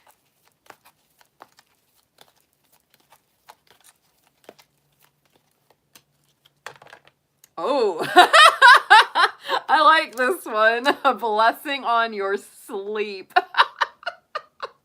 Because I love sleep and I am a Capricorn. So, there's perfect. But, Capricorn, I think that this is so on point for you because Capricorns work so hard. And in our season, we work hard. But we're in a Mars retrograde and a Mercury retrograde, you guys, and we need to get a balanced amount of rest. Don't beat up on yourself if you need to sleep in. Take that extra nap. Call out of work sometimes. Definitely don't feel bad about it because Capricorns, that is the wise thing to do.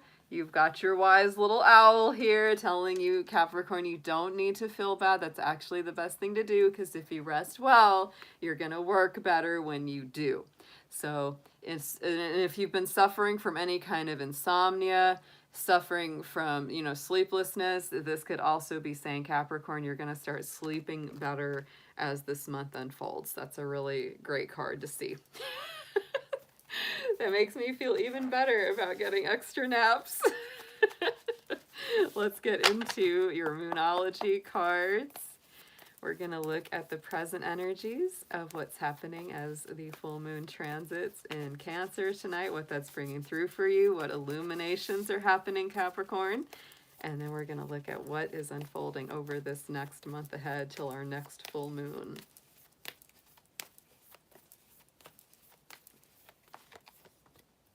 Yes. I love it. Yeah, this is, definitely a time for having faith in your dreams. Oh, thank you for the donation. I think that was HW. Appreciate that. So here we go. Have faith in your dreams, Capricorn. And as a Pisces friend of mine once said, if I don't sleep, I can't dream. So if you sleep, you're going to have those dreams. They might be really profound, prophetic. Write them down. If you already have a current dream that you're really building towards or building on, have a little faith in them. I know Capricorns can be super logical and practical, and we're always kind of going, yeah, I'd really love to do this, but how is that going to work out, right? How is it going to happen? Don't worry so much about the how, Capricorn. Take the steps, one piece at a time. But you got to believe in those dreams. Don't let them go by the wayside. You're capable of a lot more than you think, and I'm preaching to myself on that one because Capricorns have that very much, if there's a will, there's a way. Even if you got to learn something to get where you want to go, even if you've got to spend some money to get where you got to go, Capricorn, it's probably worth it. It's probably worth it because you are building. You're in a building cycle right now with that waxing crescent. Let's get a clarifier on that.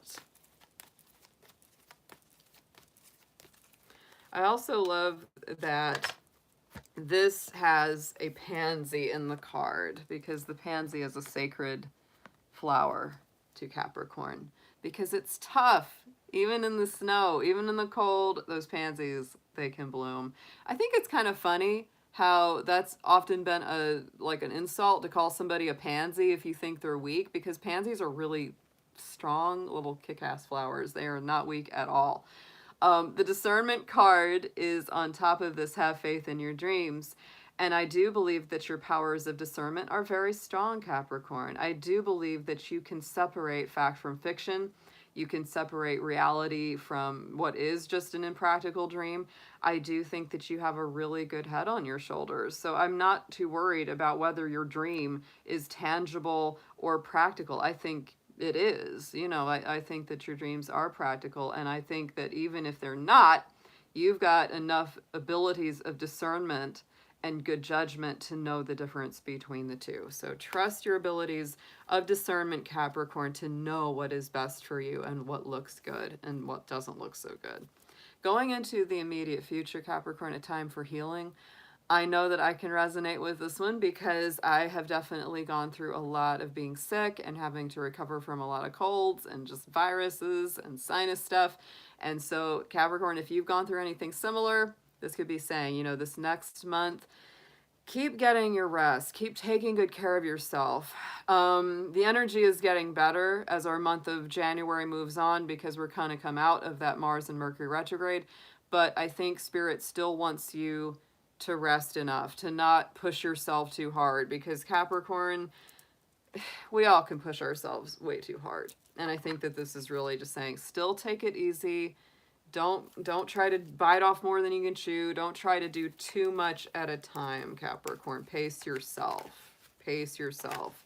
Get some things done, but then get some adequate rest.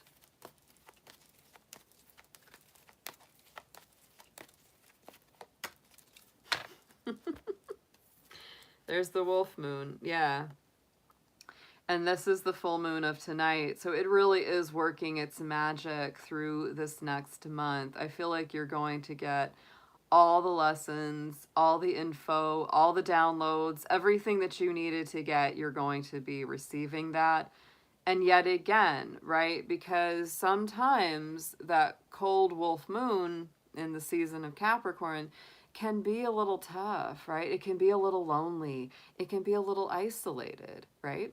So this is also saying, Capricorn, don't give in to the darker side of your psyche. Don't give in to your fears or loneliness or any of that, or those self-doubts that kind of stalk us in the middle of the night. You know, it's a time to heal. It's a time to rest. It's a time not to beat up on yourself. It's a time to take good care of you. Don't try to go out there on your own and conquer the world. It's not the time for it right now, right? Don't go trying to be that lone wolf, right? Let other people nurture you. Take good care of yourself. Let's get some tarot on this. You've been through a lot, Capricorn. That's all I'm going to say. You know, these Pluto cycles coming to an end.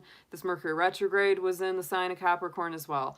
You've been through a lot. So it's really that blessing of sleep and rest, believing in yourself, time for healing, all par for the course. It feels perfect to me.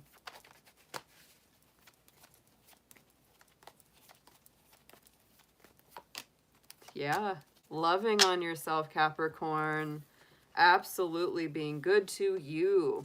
There's some Gemini energy in here too, because we got our Lovers card coming up on top of all this. Current energy. I feel like you are receiving a lot of love. You are. Whether it's coming from, you know, your friends, your family, your admirers. Yes, believe it or not, Capricorn, you do have admirers. They're like, no, I don't have that. Yes, you do. People love goats. This is some Gemini energy, so sometimes communication can be a thing too. And we are in that Mercury retrograde. So be good to yourself as well, you know, as your mind cycles through things and your mind kind of, you know, processes. You've been through a lot. Love on yourself. Let other people love you too. Because goats are more lovable than they think, especially when they're wearing pajamas.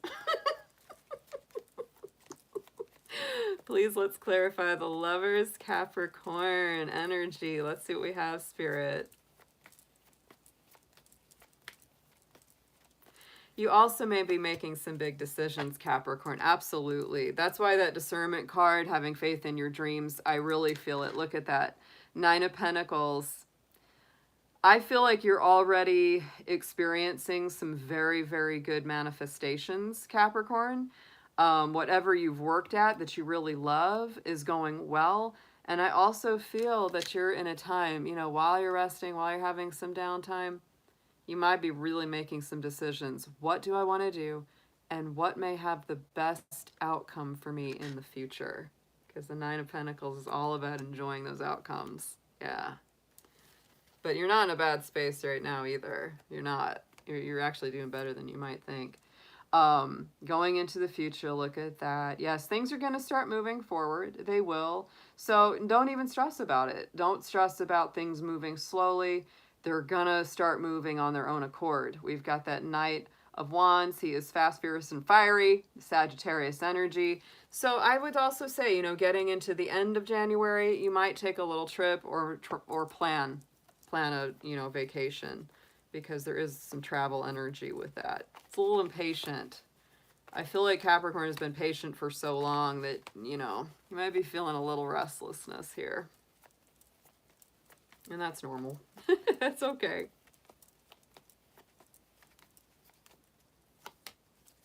Look at that, y'all. From the 9 to the 10. 9 and 10 of Pentacles came out side by side, present and future. So get ready. I do feel like, you know, abundance, manifestation, things coming full circle. You're really going towards those goals, and probably pretty happy about it, because to me, Knight of Wands is pretty upbeat. It's a happy energy, right? Look at this too. Oh my gosh, Capricorn on the bottom of the deck. I didn't flip these for anyone else, so you're special. Happy birthday, Capricorn. 8 of Cups and 8 of Wands. You are leaving old toxic situations or bad circumstances very quickly behind. That is in your rear view. You got no need for it. Absolutely stunning. Let's get a manifestation on this for our beautiful Capricorns. Oh my goodness.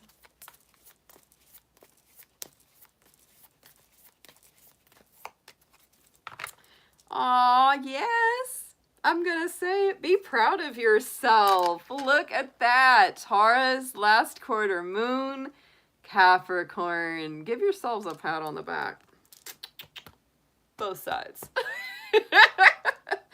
That is gorgeous. Yes, be proud of all that you've survived, that you've come through, that you've persevered through, because I'm telling you, the last 13, 14 years, woo! Woo! It has been a lot. It has been a lot. And on the bottom of the deck, look at what we had. Last quarter moon in Leo, lighten up. Yeah, Capricorns don't really like to hear someone say that to them. We're like, screw you, lighten up. What is that? Get away from me with that. But yeah, we kind of need to. We really do kind of need to sometimes. Only a Capricorn can say lighten up to another Capricorn. You know, if anyone else says it, they're like, ah, no. But if another Capricorn says it, they're like, legit. Oh, okay. Yeah, you're right about that. Because they know we know how hard that is to do. All right. We got 5 more to go, folks. Might be here a little bit. I'm going to be here for a while. It's all right. Aquarius, how are you doing? Hope you're doing good. Pluto's about to go into your sign in March. That's a big one coming up for y'all. I know you're already feeling the vibrations of it, especially my early degree Aquarians. But this is going to be your full moon reading. It's the first full moon of the year. Let's see what we have got. We're going to start with a blessing card for you, Aquarius. See what's going to be your blessing for this full moon. Dear angels, ancestors, guardians, friends, let's see what we have for our Aquarians. Whatever they need to see for their highest and best good, please. Well, let's start out with a blessing that this full moon is bringing them.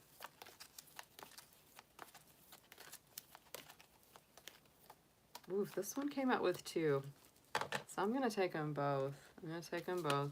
And what I feel right here is a blessing of the air. And you are an air sign, the oldest air sign, Aquarius. So I feel like your sign is being blessed. Your mind, your ability to see and perceive and reason things out is actually being very blessed. And very nice card here. A blessing to ease loneliness and bring companionship. So if you feel like you've just been very, very alone, or you've been feeling just really empty, or you don't have anybody to talk to, this looks like it's kind of easing up as well for you. Even if it's just having meaningful conversation with yourself or with spirit or with the divine. But there's something coming in, or someone coming in, that's going to make you feel a whole lot better. For a lot of times too, you know, Aquarius is such a sign of the mass consciousness. You could even be joining a new group, a new discussion, a new study that just makes you feel a lot less lonely. Oh, thank you guys. Thank you so much for the donations tonight. I seriously appreciate it. Oh, you're so funny, Silver Star. I think some of us are from Sirius, though, and we are very serious at the same time. All my people born in the year of the dog, right? Because Sirius is the star, the big bright star in the Canis Major, the big dog constellation. Yes. All right. Let's get into it, Aquarius. Let's see what we have in your oracle, present and future.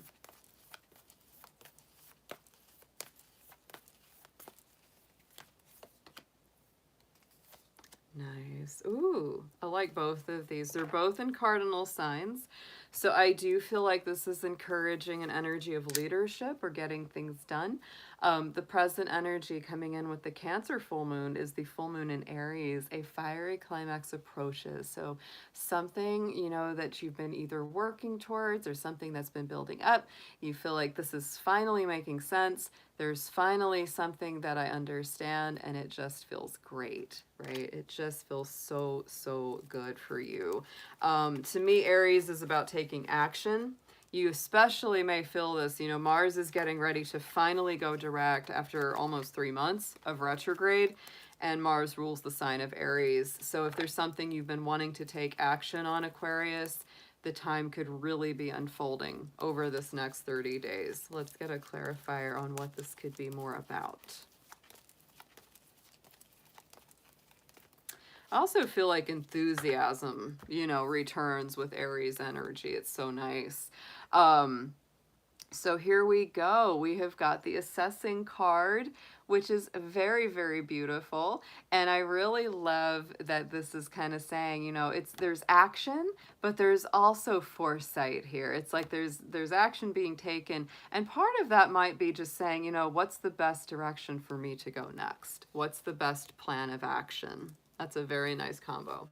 Going into the immediate future over the next 30 days, as this energy unfolds, we have the full moon in Capricorn, end of a tough cycle approaching, which I always love to see in any reading, because if you've been going through a challenging time, going through a struggle, especially struggles with work, Aquarius, because let's face it, Capricorn does rule career, public image, higher goals and aspirations, right? So if you've been going through any challenging times, especially with work or career related subjects, that's going to be a great relief, great benefit. Let's see what we have clarifying that. Protection, yes. And, you know, there may have been some things that have happened that have left you feeling very vulnerable. And I feel like this is Spirit really coming in to remind you that you are protected, you are safe, and it's totally fine to put up those healthy boundaries around yourself, right? Some of you Aquarians may need some rest. Saturn is in your sign right now, and Saturn is the Capricorn ruler. You know, Capricorn and Aquarius have a lot in common. They are both traditionally ruled by Saturn in the old days of astrology. So Saturn being in your sign is very much, you know, part of it coming home to roost. So don't be afraid to set your boundaries. Don't be afraid to introvert if you need to, and take some good time and peace and rest for yourself. Let's get some tarot on this for you guys and deepen these messages up.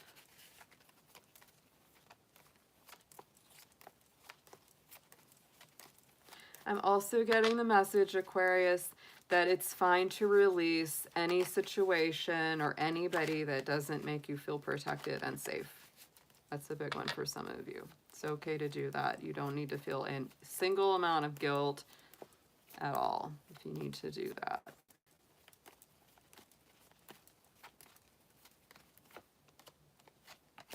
Yeah, fast moving energy with this, very fast moving. We have in the present energy, the tarot's got the Page of Cups. This could be forgiveness, this could be apologies. Many times the Page of Cups shows that there are some kind of emotional or spiritual conversations being had, right? Somebody may need an apology from you, or you may need an apology from them. There may need to be something that clears the air. I would also say be aware for messages from Spirit, because sometimes that can be those dreams or spiritual advice coming through to us from our guides or ancestors.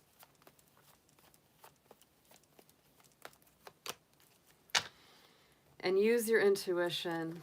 What did I say about letting go of people that aren't good for you, people that just aren't for your best, people that may be just lying, stealing from you, not being upfront, not being the best for you, not being honest, right? You know, to me, a Seven of Swords is usually an individual who steals other people's energy because they're not capable of generating enough of it themselves, right?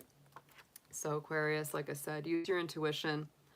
You'll know who's good and who's not, who has your best interest at heart and who doesn't, right? And if that happens to be you and you feel like, you know, you're kind of like needing others to get yourself through, let them go, or, you know, let that situation go so that you can really stand on your own 2 feet and begin to generate your own energy. Going into the future, we've got the Knight of Swords. So to me, this is fast moving conversations. You or someone else may be rushing in with a lot of information. For some, it can feel like an information overload. It's going super quick. Look at the wind. The air is blowing back the trees, blowing back the clouds. Something's coming in very rapid pace. You might be getting a lot of info all of a sudden, and you're like, whoa, where did all that come from? This could also be a bit of the wake up. You know, after the Mars retrograde, after the Mercury retrograde, you may feel like you're kind of rushing to make up for lost time. That's a little bit of that too. You might feel a little stress, a little anxiety. But don't stress, take it easy because this Empress energy is there. Yes. Very nice. Taurus, Libra rulership, Venus rulership on this card. So she's kind of like, slow down. Good things come to those who wait. You know, we're going to manifest this project. We're going to birth this new situation or life, you know, in its own timing, right? Don't stress out too much, Aquarius. Everything works out in its own timing. Get back on your throne. Feel good. Feel good. That's how I feel on that one. Let's get a manifestation for you. What are you manifesting through this full moon cycle?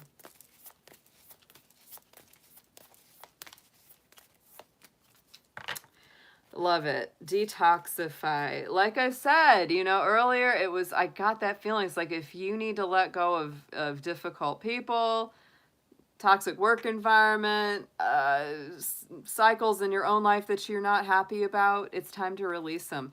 You know, Taurus does tend to get really stuck in its grooves because it is a fixed sign and it's very stubborn.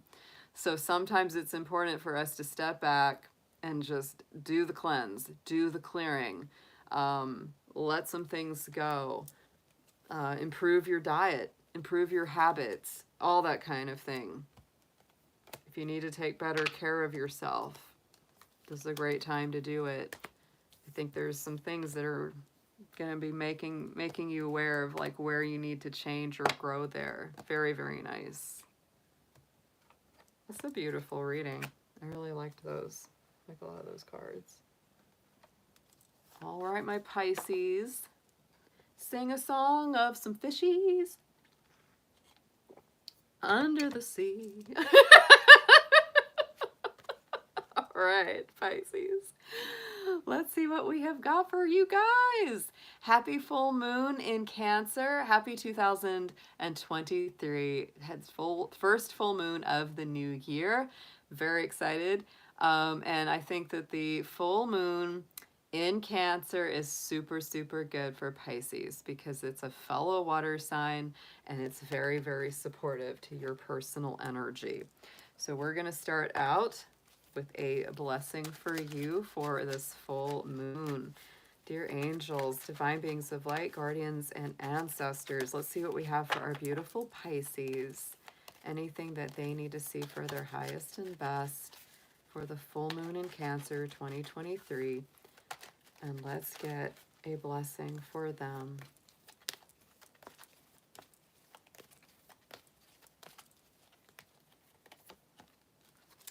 Oh, yeah, Pisces. I love this card. So beautiful. A blessing on a home. So Pisces, this has everything to do with your home environment. if you have a peaceful home environment, if you want a better home environment, if you're searching for a new home right now, right? I also love that she's holding the dove, holding the nest. This is very much about, you know, the dove of peace, feeling a lot better, feeling more balanced, really having a place to nest, a place to call your own. All of that's coming through, and you are being blessed on it, Pisces, especially if you're looking for a new place. But this is also saying it's time to, you know, wherever you are, it's time to bring more peace into the home. Oh, thank you, Ms. Mindful. Jules, I love you, and I hope you're doing well. I'm sorry we haven't talked in so long, but always in our thoughts for sure. All right, guys. Pisces, let's see what we have in our Moonology decks for you. We're going to look at the present energy right now as this full moon is doing its magic, and we're going to look at the future as well, how it's playing out over the next month until our next full moon.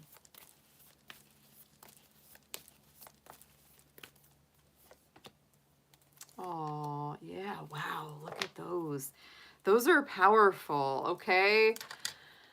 Present energies, the blue moon, believe in the impossible. So Pisces, oh my goodness, this is powerful. Believe in the unexpected, believe in miracles, even if it feels like something can't work out or something's really challenging.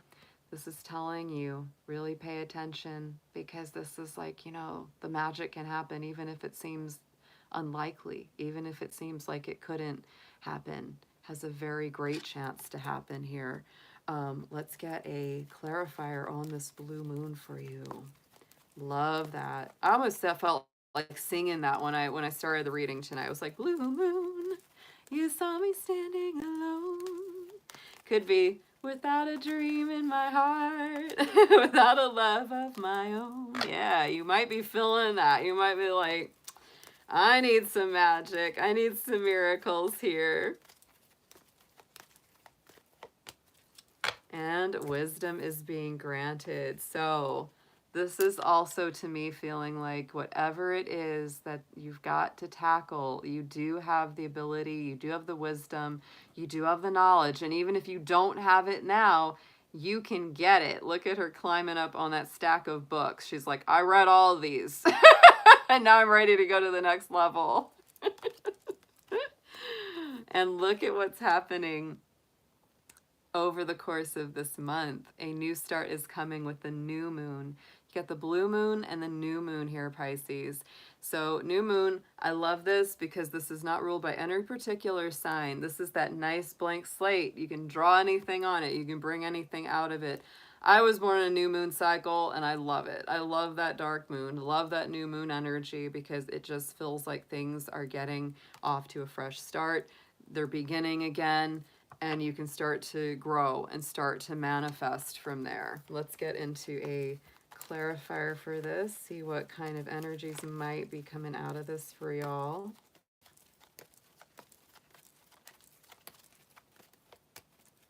It's time just to take action. And I feel like we have kind of all been asleep, especially with the Mars retrograde, but that's going to be changing this month, and it will be time for action. A burst of activity might really be it. So try to moderate it a little bit, because I feel like when Mars has been retrograde for a long time like it has, it's like the engine's just been in idle. It's like everybody's waiting, and then it changes and people just, they go crazy. So like definitely time to take action, but don't go crazy, right? Because then you just end up crashing into a wall. It's not good. So moderate that action, moderate that energy.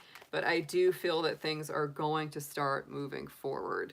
And if you've been kind of waiting and been kind of meditating on things or pondering or even procrastinating, this is when it starts to improve over the course of this month. Let's get into some tarot, deepen these messages for you guys.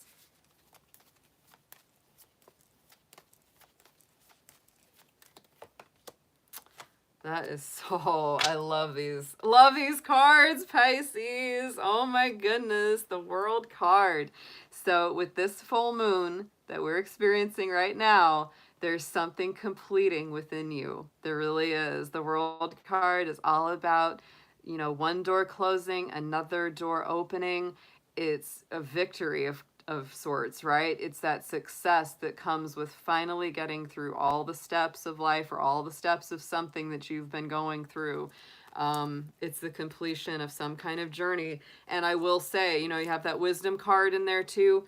It is a wisdom card because the world is ruled by Saturn, which rules Capricorn, which is all about wisdom, growth, learning, acquiring, understanding, getting better at something. Wow. Let's get a clarifier for this World card here, Pisces.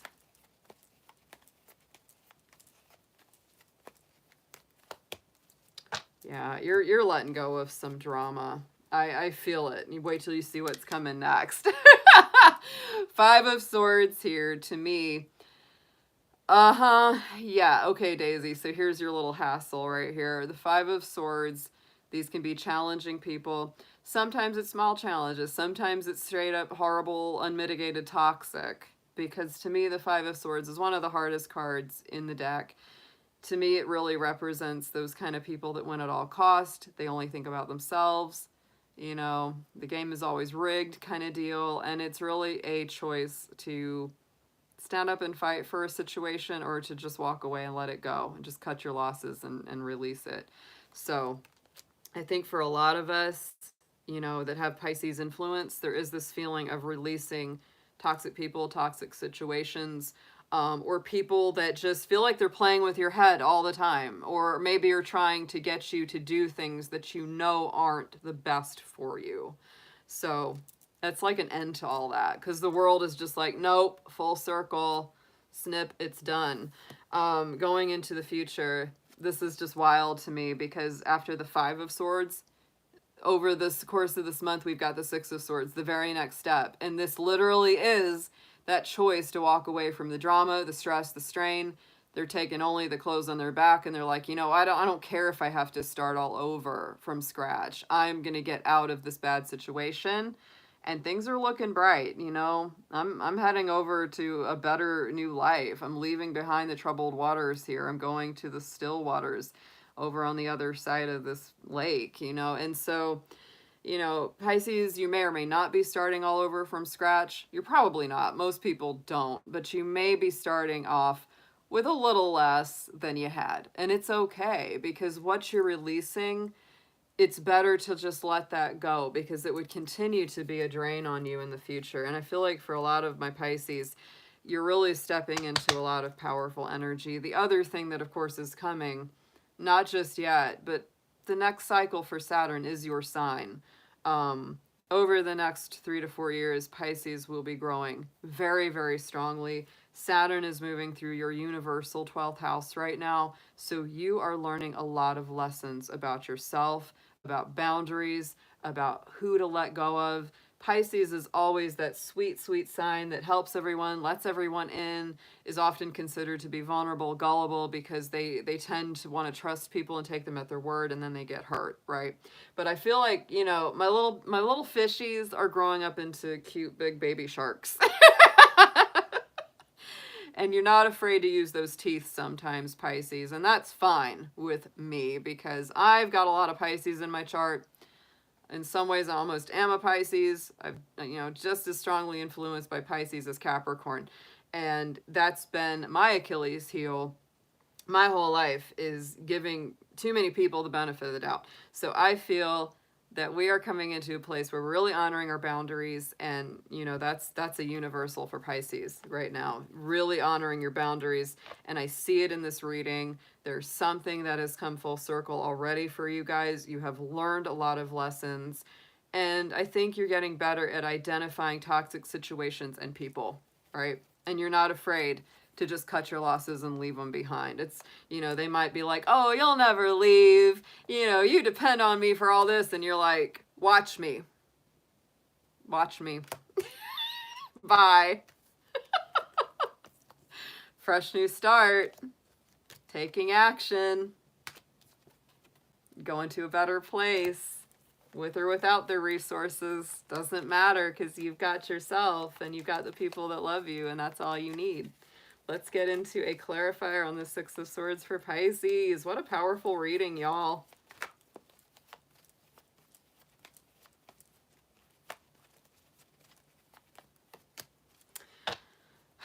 The hits. This is just incredible, guys. Okay, Pisces, you are just, you're done, like you're done, like you're done. Look at that Queen of Swords. We talked about her earlier tonight. Libra Queen absolutely doesn't put up with any drama or funny business in her life or in her court. If you mess with her, she cuts you out of her life very quickly and moves on. Yes. So Pisces, I feel like I'm proud. You're all grown up. It's a beautiful thing. It really is. And it doesn't mean that you can't still be soft, sweet, intuitive, loving, compassionate, all the good things that make you you. It doesn't mean you stop being that way. It's just that you are honoring yourself and giving yourself that same love and that same care that you give to everyone else.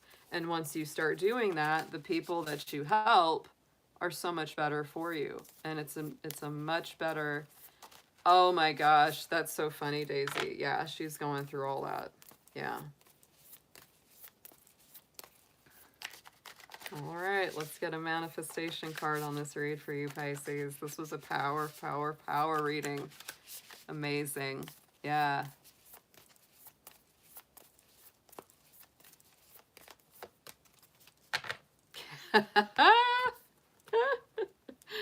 New moon in Virgo. It's your opposite equal sign here, Pisces. Trust that all will be well.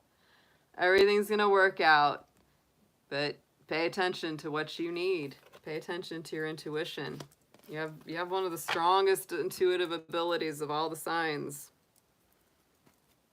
It rarely steers you wrong. It does, Daisy. It does, Yuyi. I agree. It's also that sort of insecurity flex, right? It's like, if you don't need me, who will? It's like, no. Starting a new job mid-January. Yep, I agree. I agree. Yep. If it doesn't work out, she'll swim off. That's right. I know it. No, I'm loving that feeling. It's been a lot better for me too. The last 5 or 6 months, I've really been standing firm in my boundaries. Seems hard at first, but once you start doing it, it feels great. It's amazing, right? All right, I'm going to spray a little bit of this Florida water here. That was a whole bunch of stuff came out of that Pisces reading. That was incredible, though. Aries, my Rams. I hope my Rams are doing great tonight. Happy full moon in Cancer, folks, and happy new year. Happy 2023 to you guys. This is going to be all about what's coming in for you with this full moon, the first full moon of the new year, to see what it's looking like for you. What's this first lunar cycle going to impact for my Aries? Dear angels, ancestors, guardians, guides, let's see what's going on with our beautiful Aries. Anything that they need to see for their highest good. And let's start out with a blessing card. What is this full moon of this new year blessing Aries on?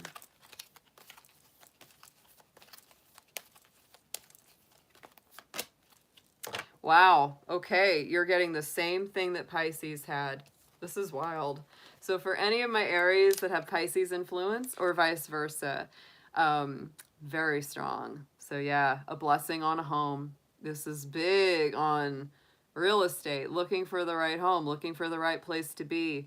Like I said, for Pisces, bringing more peace into the home with this dove, holding that nest, you know, that's very solid for taking care of your needs and nurturing who you need to nurture in that home environment. Oh my goodness. Thank you so much for that, sweetheart. Strawberry. Really appreciate you, hun. So yes, Aries, you are very focused on this, just like Pisces is right now. Wowee. Um, let's see what we've got here for you. And I would say, you know, the Cancer full moon is very home focused, because Cancer and the moon are all about that home hearth, that nurturing environment. Um, and even if you say, well, you know what, I'm not really worried that much about home or, you know, anything like that. But this might be saying, what can you do to nurture yourself from the inside out, right? Because even our physical vehicle that we ride around in every day is a home for our soul, right? So it's like, even if it's not a physical exterior house, it could be taking care of your own self, your own body, your own spirit's home. So let's get into your oracle cards, Aries. Let's see what we got for right now, the present energies, and what we're going to have unfolding over this next 30-day cycle.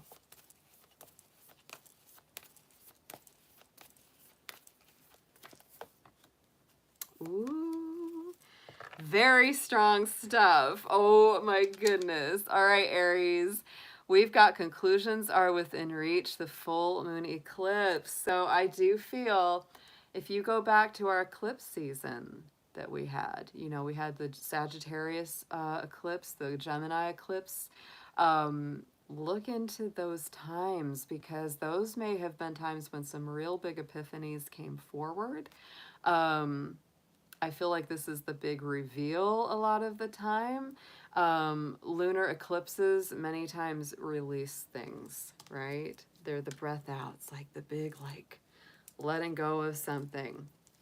But I feel like, you know, that completion or conclusion is right around the corner here. Something's going to start making sense, Aries. That's what I get. Let's get a clarifier on this. Let's see what these are around for you. And it is on taking action. Oh my gosh. Yes, of course it is. Because Aries is all about action. Your ruling planet Mars has been in retrograde since Halloween last year. Oh my goodness. Are my Aries ever ready to get going? You're like, please just make Mars move. So yes, okay. Makes sense. You're getting ready. You're getting ready to come back into your energy and your power. You've been taking a nap for a couple of months, Aries. Into the immediate future. Look at that. Emotions are running high. The supermoon card is coming in, playing out over the next 30 days or so, the next lunar cycle. So yes, your feelings are very strong. I don't think you're going to hold back at all when somebody asks you how you feel. They're going to get a whole piece of your mind. Let's get a clarifier. What could this be around for our Aries? What are these emotions surrounding?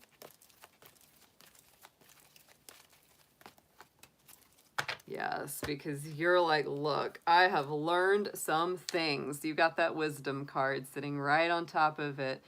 Yeah, you may have somebody in your life that are really ready to, you're really ready to give them a piece of your mind. Like, you're really ready to let them have it in a very, very well-educated, diplomatic way, but passionate at the same time, right?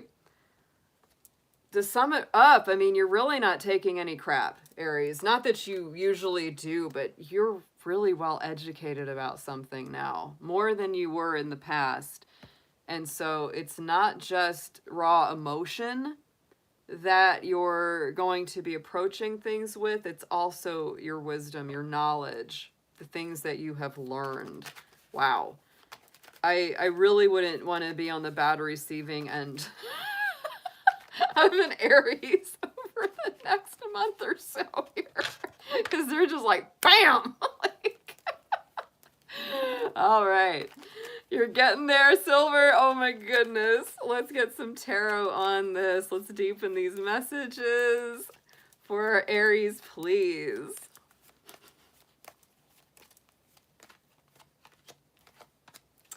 Boy, you have been waiting, haven't you? Oh my word. Oh my word. And poor Aries. Yeah, look at that. We got the Hanged Man on top of action, on top of conclusions. You've been waiting. This has been a real exercise in patience.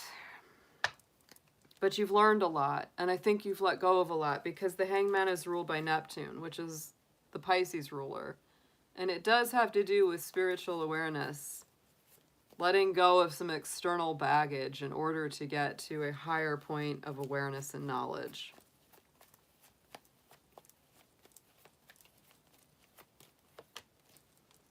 And it's something to do with either love, decisions, relationship decisions, important discussions in relationships or in love.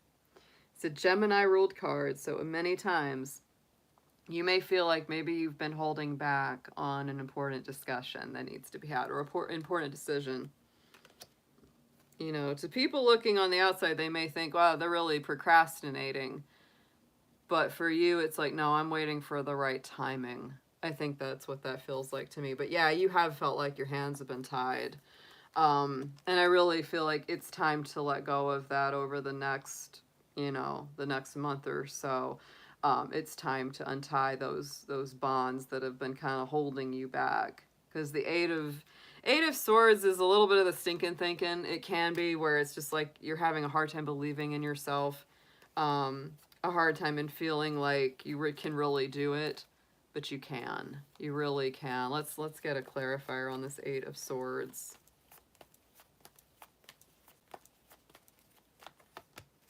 Yeah, the Page of Swords. A new way of thinking, a new way of seeing things to cut through the old negative mental habits. Yeah, yeah. Let new information and new ways of seeing things into your life, Aries. You're going to see a much better outcome by doing that. Wow, what a read. Let's get into a manifestation card. Let's see how this is all coming together for you. Oh, my light just went out. I have a couple of lights. And I think I've been streaming so long that it went out. But here we go, Aries. Trust the universe. First quarter moon in Aquarius. So yeah, having a lot of trust. But you know, Aquarius is a element of the mind, right? It's an air sign. So I really feel like you're really going to the next level in your mind and learning to trust, learning not to overthink or over worry things. I think that's really beautiful. All right, guys. I think I may move. I've got another light. I'm going to move this one and bring it over here so that my lighting is a little bit more balanced. There we go. Yeah, that's better. All right. Okay, guys, let's see what we have. Oh, is it your birthday tomorrow, Krista? Happy birthday if it is. That's exciting. Yes. We've only got 2 more reads. We got Taurus and Gemini, so I'm going to finish those and then I'm going to take off. We were here a long time. I haven't done a long stream in a while. I usually don't do super long streams anymore because they just really get my back. Ooh, yeah, crunch. See that? I usually try to do it in small amounts so that it's easier on my goat bones. Goats in our bones, I'm telling you. It's a real thing. Capricorn rules the bones. And the knees. And the teeth. All right, Taurus. Let's see what we have got for you. Our Taurus, happy full moon, happy 2023. This is going to be all about your energies that are playing out and what's coming in for you on this Cancer full moon. Let's see what we have, please, Spirit, for Taurus. Angels, ancestors. Let's start out with a blessing for our Taurus folks out there and see what this full moon is bringing to them.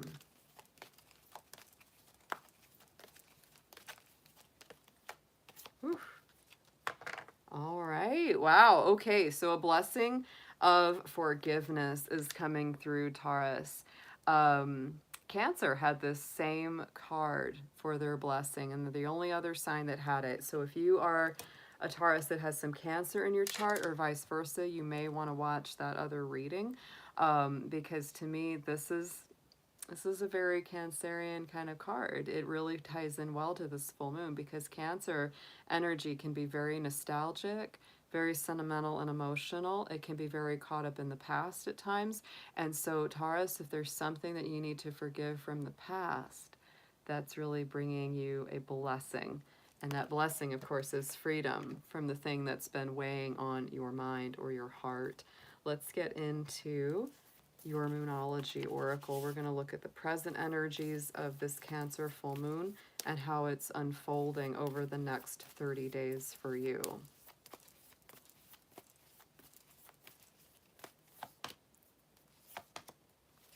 Wow. Okay, so Taurus, adjustments are required.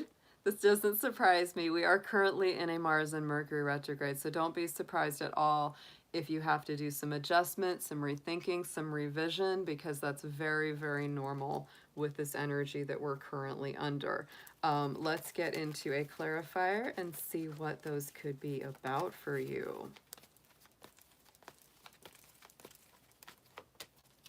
Ooh, Taurus. So this could be about the divine masculine, whether it is a masculine person in your own life. But I would say more likely this deals with the Mars retrograde because Mars is our divine masculine energy. And this could be making some adjustments around how we are going to take action in the future, because that is very much about our leadership ability, our drive to get things moving forward. And Mars has been retrograde since the day before Halloween last year. So we've really been in that holding pattern where we've been waiting to get some things going. And I feel like you're having to do a lot of revision around how you're going to move things forward for yourself.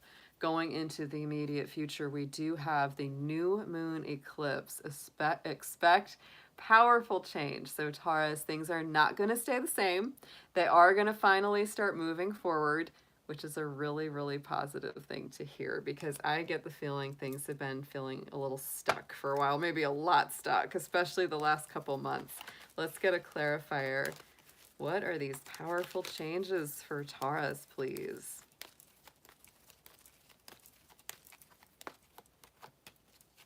Ooh. So something's going to shift, and it may be somebody starts to express gratitude to you that really had never done that in the past or really wasn't doing it very much. You know, you might be feeling like, you know what, I always keep doing stuff for them and they never reciprocate. They never show gratitude towards me.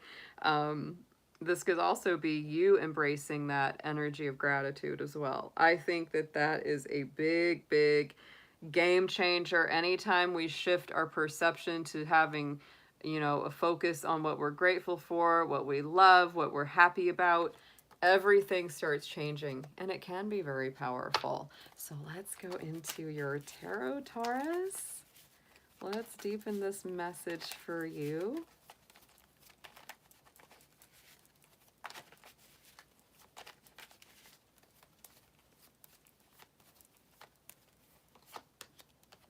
Wow. Ooh.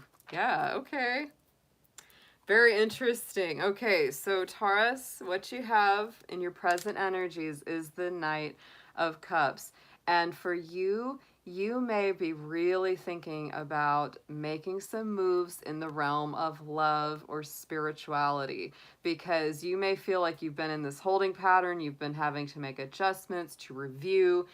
Maybe you had a date with someone, right? You had to reschedule it. Things haven't worked out since then, but you're like, okay, I'm ready to replan this. I'm ready to go back out there and try again because that Knight of Cups, that's our little lover boy or lover girl looking for somebody good. And it's also kind of telling you, Taurus, if you want love, you got to go out and you got to meet people and you got to get it, right? You know, because if you don't take action and you keep waiting, as you know, Mars has been making us wait, it may not work out. So it's getting to be time. It's getting to be time where you can start making the moves again, start taking that first step.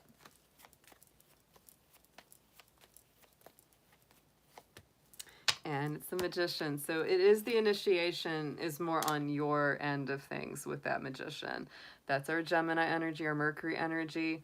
And I do feel it's very interesting that both this divine masculine energy and our Mercury ruled card come into play in your present, because I really feel we've all been feeling these retrogrades, but Taurus, I get a sense that you've really been feeling it very strongly here, and you're so ready to get going again, ready to initialize and initiate things. This is beautiful. And going into the future, I do feel with this Queen of Swords, you're very focused on creating balance. You're a little bit tough. You're a little bit tough, absolutely, because you're holding and creating strong, firm boundaries. That's not a bad thing. You know, but you really are looking for people that are going to give as good as you give, right? It's like if they're not willing to reciprocate, if there's no gratitude coming back, then you're just not happy with it. So let's get a clarifier on our Queen of Swords, please. Yeah. And you're getting off the fence too. With this Hanged Man. I do feel like slowly but surely over this month ahead, you're going to be coming out of that limbo mode, coming out of that feeling of being stuck between two worlds. But you are letting go of some things too. That's a big part of what's happening over this next 30 days. You are cutting some things out, clearing some baggage, not being willing to put up with funny business. That's a big one, you know. And the Hangman is seeing things from a different perspective, shaking out the lint from the pockets because you got turned upside down, right? Let's get into a manifestation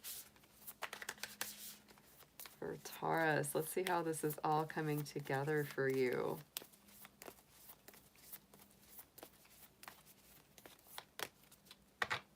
There you go. Assess the situation. I definitely feel this with this reading because you've been doing a lot of adjusting. I feel like you've been looking at whatever your circumstances are from different angles and different perspectives. First quarter moon in Virgo. Virgos tend to be, you know, very detail and, you know, and analytical oriented. So Taurus, don't be afraid to look at things from all different angles before you make a choice, because you're coming out of a holding pattern. You're coming out of a time where you really weren't making those big moves and you're ready to make the big moves, but you want those moves to be healthy. You want them to be good for you. So don't rush. Don't rush. Take action, but don't rush. I felt that a little for Aries too, but even more for you. Like this has been, these retrogrades have been hard for Taurus. I don't know why that's coming out stronger for you, but it really is. You know, those aren't your ruling planets, but I feel like Taurus has been feeling it really strongly. More so than a lot of the other signs.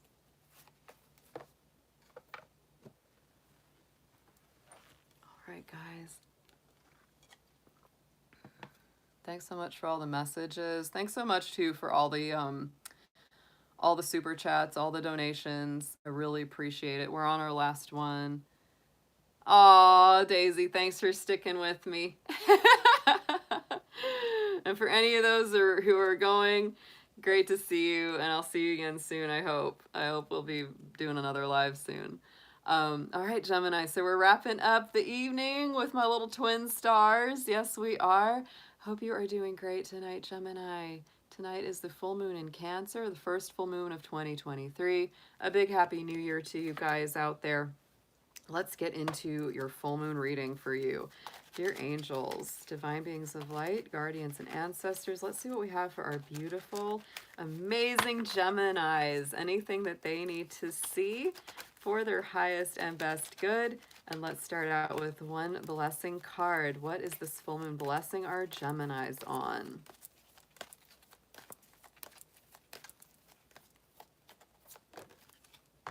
Nice. Ooh, Gemini, are you feeling a bit emotional these days? I love to see it. A blessing of the waters. So I think your emotional center is being blessed, cleansed, detoxed, and healed. I also would say, of course, that the full moon in Cancer is a water element moon. So you may be feeling very, very in tune with that watery emotional center. This is a very specific one. But for my Geminis that may be involved in environmental rescue or cleanup, you may be really, really impacting the world in a positive way with this card. But overall, what I get is that the more emotional side of your little twin personality is getting that blessing. And the more that you speak on your feelings, the more that you reveal of your heart to people who care and are compassionate, you're going to do a lot of healing. You're going to come into your own. Let's get into your oracle cards, Gemini, and see what is coming up for you. We're going to look at the present energy of the full moon and how it's unfolding for you over the next 28 to 30 days.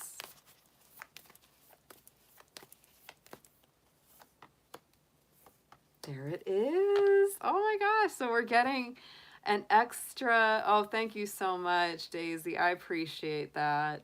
Yeah, the more that you hit the like button, the better it gets. All right, so the present energy, what this Cancer moon is bringing in is being confirmed by this card, full moon in Pisces, balancing your two sides, Gemini, because Pisces energy, that's also a dual sign, just like Gemini. It's one of our dual signs. And so this is saying your spiritual, emotional side and your more practical, logical side are being balanced, are coming together. And the more that you work to bring those two into harmony, the happier and the healthier you are going to be. So let's get a clarifier on that for you.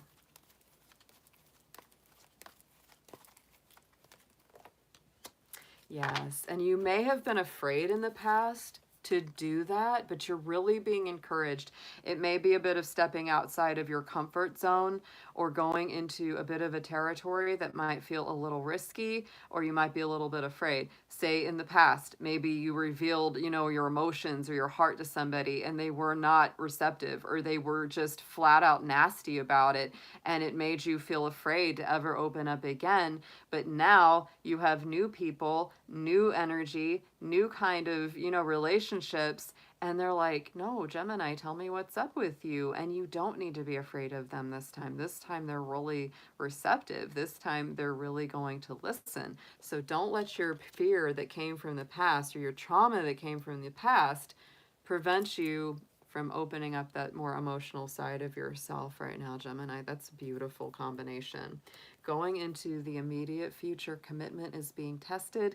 To me, when we see that halfway moon, that first quarter moon, it's really kind of saying, should I stay or should I go? I've kind of come this far through something. Do I want to keep going, or is this really better for me to cut my losses and change course? So Gemini, you may very well be balancing something either work or relationship related and kind of going, is this what I really want for the long haul? I've seen enough of it to kind of know what I'm getting into. And if I keep going, what is the logical, intuitive outcome? And make your decision from there. You are going through a lot of rethinking, and it is around some very serious subjects. Mercury, your ruling planet, has been moving retrograde through Capricorn, and Capricorn energy is very serious. It's foundational. It's kind of like what you sow, you will reap. So it's like you really want to feel like, yeah, whatever I'm working on, whatever I'm putting my energy into, will I get that back? Will it be something that's worth doing that, making all that effort for? So let's get a clarifier here on the first quarter moon for Gemini.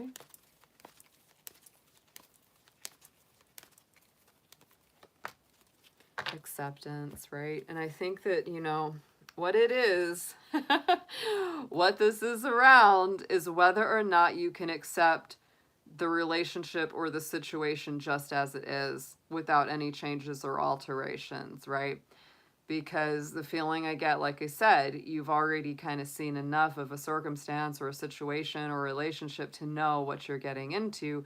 So the next question is, can I accept this without any changes? Can I accept it just as they are or just as it is? And if you can't, you either have to leave or let it go, because that's it. Like when something you find unacceptable, you either have to figure out a way to accept it fully, or you have to change yourself, or you have to leave the situation. So boy, I know that's a bit heavy, Gemini, but you are going through those deeper questions right now. You absolutely are. You're plumbing more the depths of yourself. That's why I think this water energy is coming up, and it is blessing you.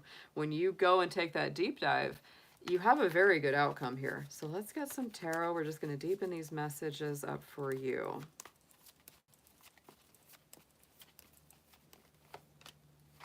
Yes, it's very successful and you have very good outcomes. This is absolutely gorgeous here.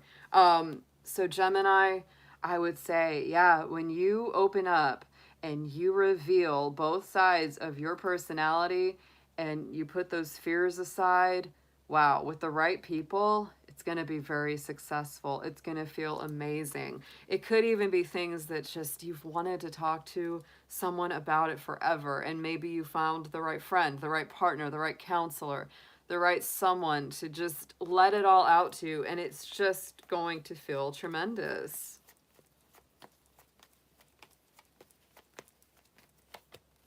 Yes, oh my gosh, and it just sets you on your throne again to really flourish. Look at that Empress card.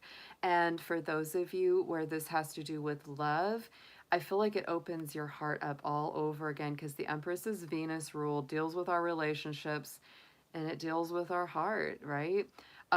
It also, the Empress deals with how we manifest, what we create, what we birth into the world, right? And I feel like just you being allowed to be you sets you up for so much more success when it comes to manifesting your true being into the world.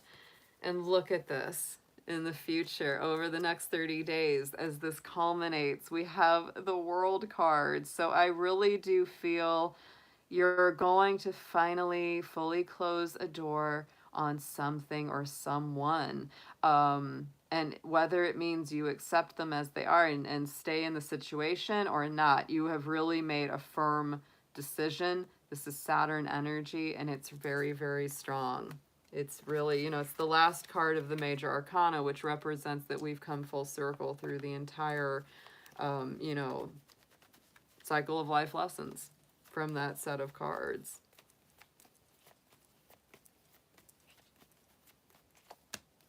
Yeah. And I feel like you're very, you'll be almost a little defensive about, you know, your decisions. Like, you don't want to have to explain it to anybody. Like, people might go, why did you do that, Gemini? And you're like, I don't want to tell you. My decisions are my own. My thought process is my own.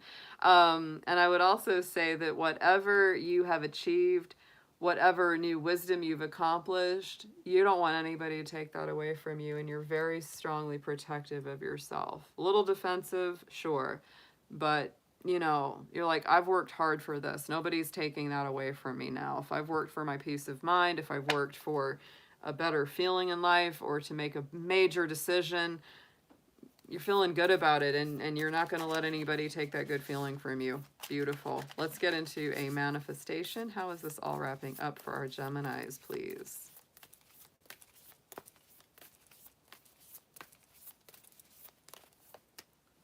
Ooh, yes. New moon in Cancer. Relax, relax, relax, my dear Geminis. Chill out. Take it easy. Go with the flow. Don't be too hard on yourself. You're going through a lot right now. You are. You're going through a lot of major decisions, and we don't want you to beat yourself up. Clear that busy little Gemini mind out. Sometimes you just gotta really take a brain break. That's what my sister says to her kid when he's been on the computer too long. She says, you need a brain break. He's like, I don't want a brain break. She's like, yes, you need a brain break. Yeah. All right, guys. Well, we got through all 12 of our zodiac signs. This was super fun. I miss doing it, but at the same time, it is a lot of effort. My back gets crunchy when I sit and do a long stream, so that's why I'm not doing them as often. But I just had a lot of energy today, so I was like, you know, I really want to do a full moon stream. Also be sure to join my alternate channel, Sassy Dragon. I've been posting a lot of perfume reviews. That's been super, super fun for me lately. And if you're into perfume or fragrances, you may quite enjoy it. But I also just post whatever I want to on that channel, like my videos of my bunny rabbits and things outside that I see. So it's kind of just where I put everything that's not necessarily tarot and astrology related. That's a sassy dragon. All right, my darlings. Well, have a great night. Big, big blessings on this full moon. I feel like it's a really good one. I think it's a good way to start the year. Everybody, stay safe, stay happy, be good to yourself. Absolutely. Aw, so good to talk to you, Daisy. I'll be in touch. I'll be in touch with you for sure. I'll probably be in touch with most of you.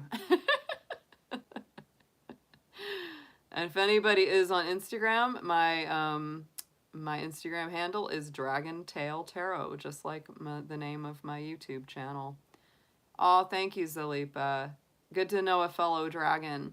This year ahead is going to be a lot better for the dragons because last year, this Tiger cycle, no auspicious stars in our Chinese lunar chart.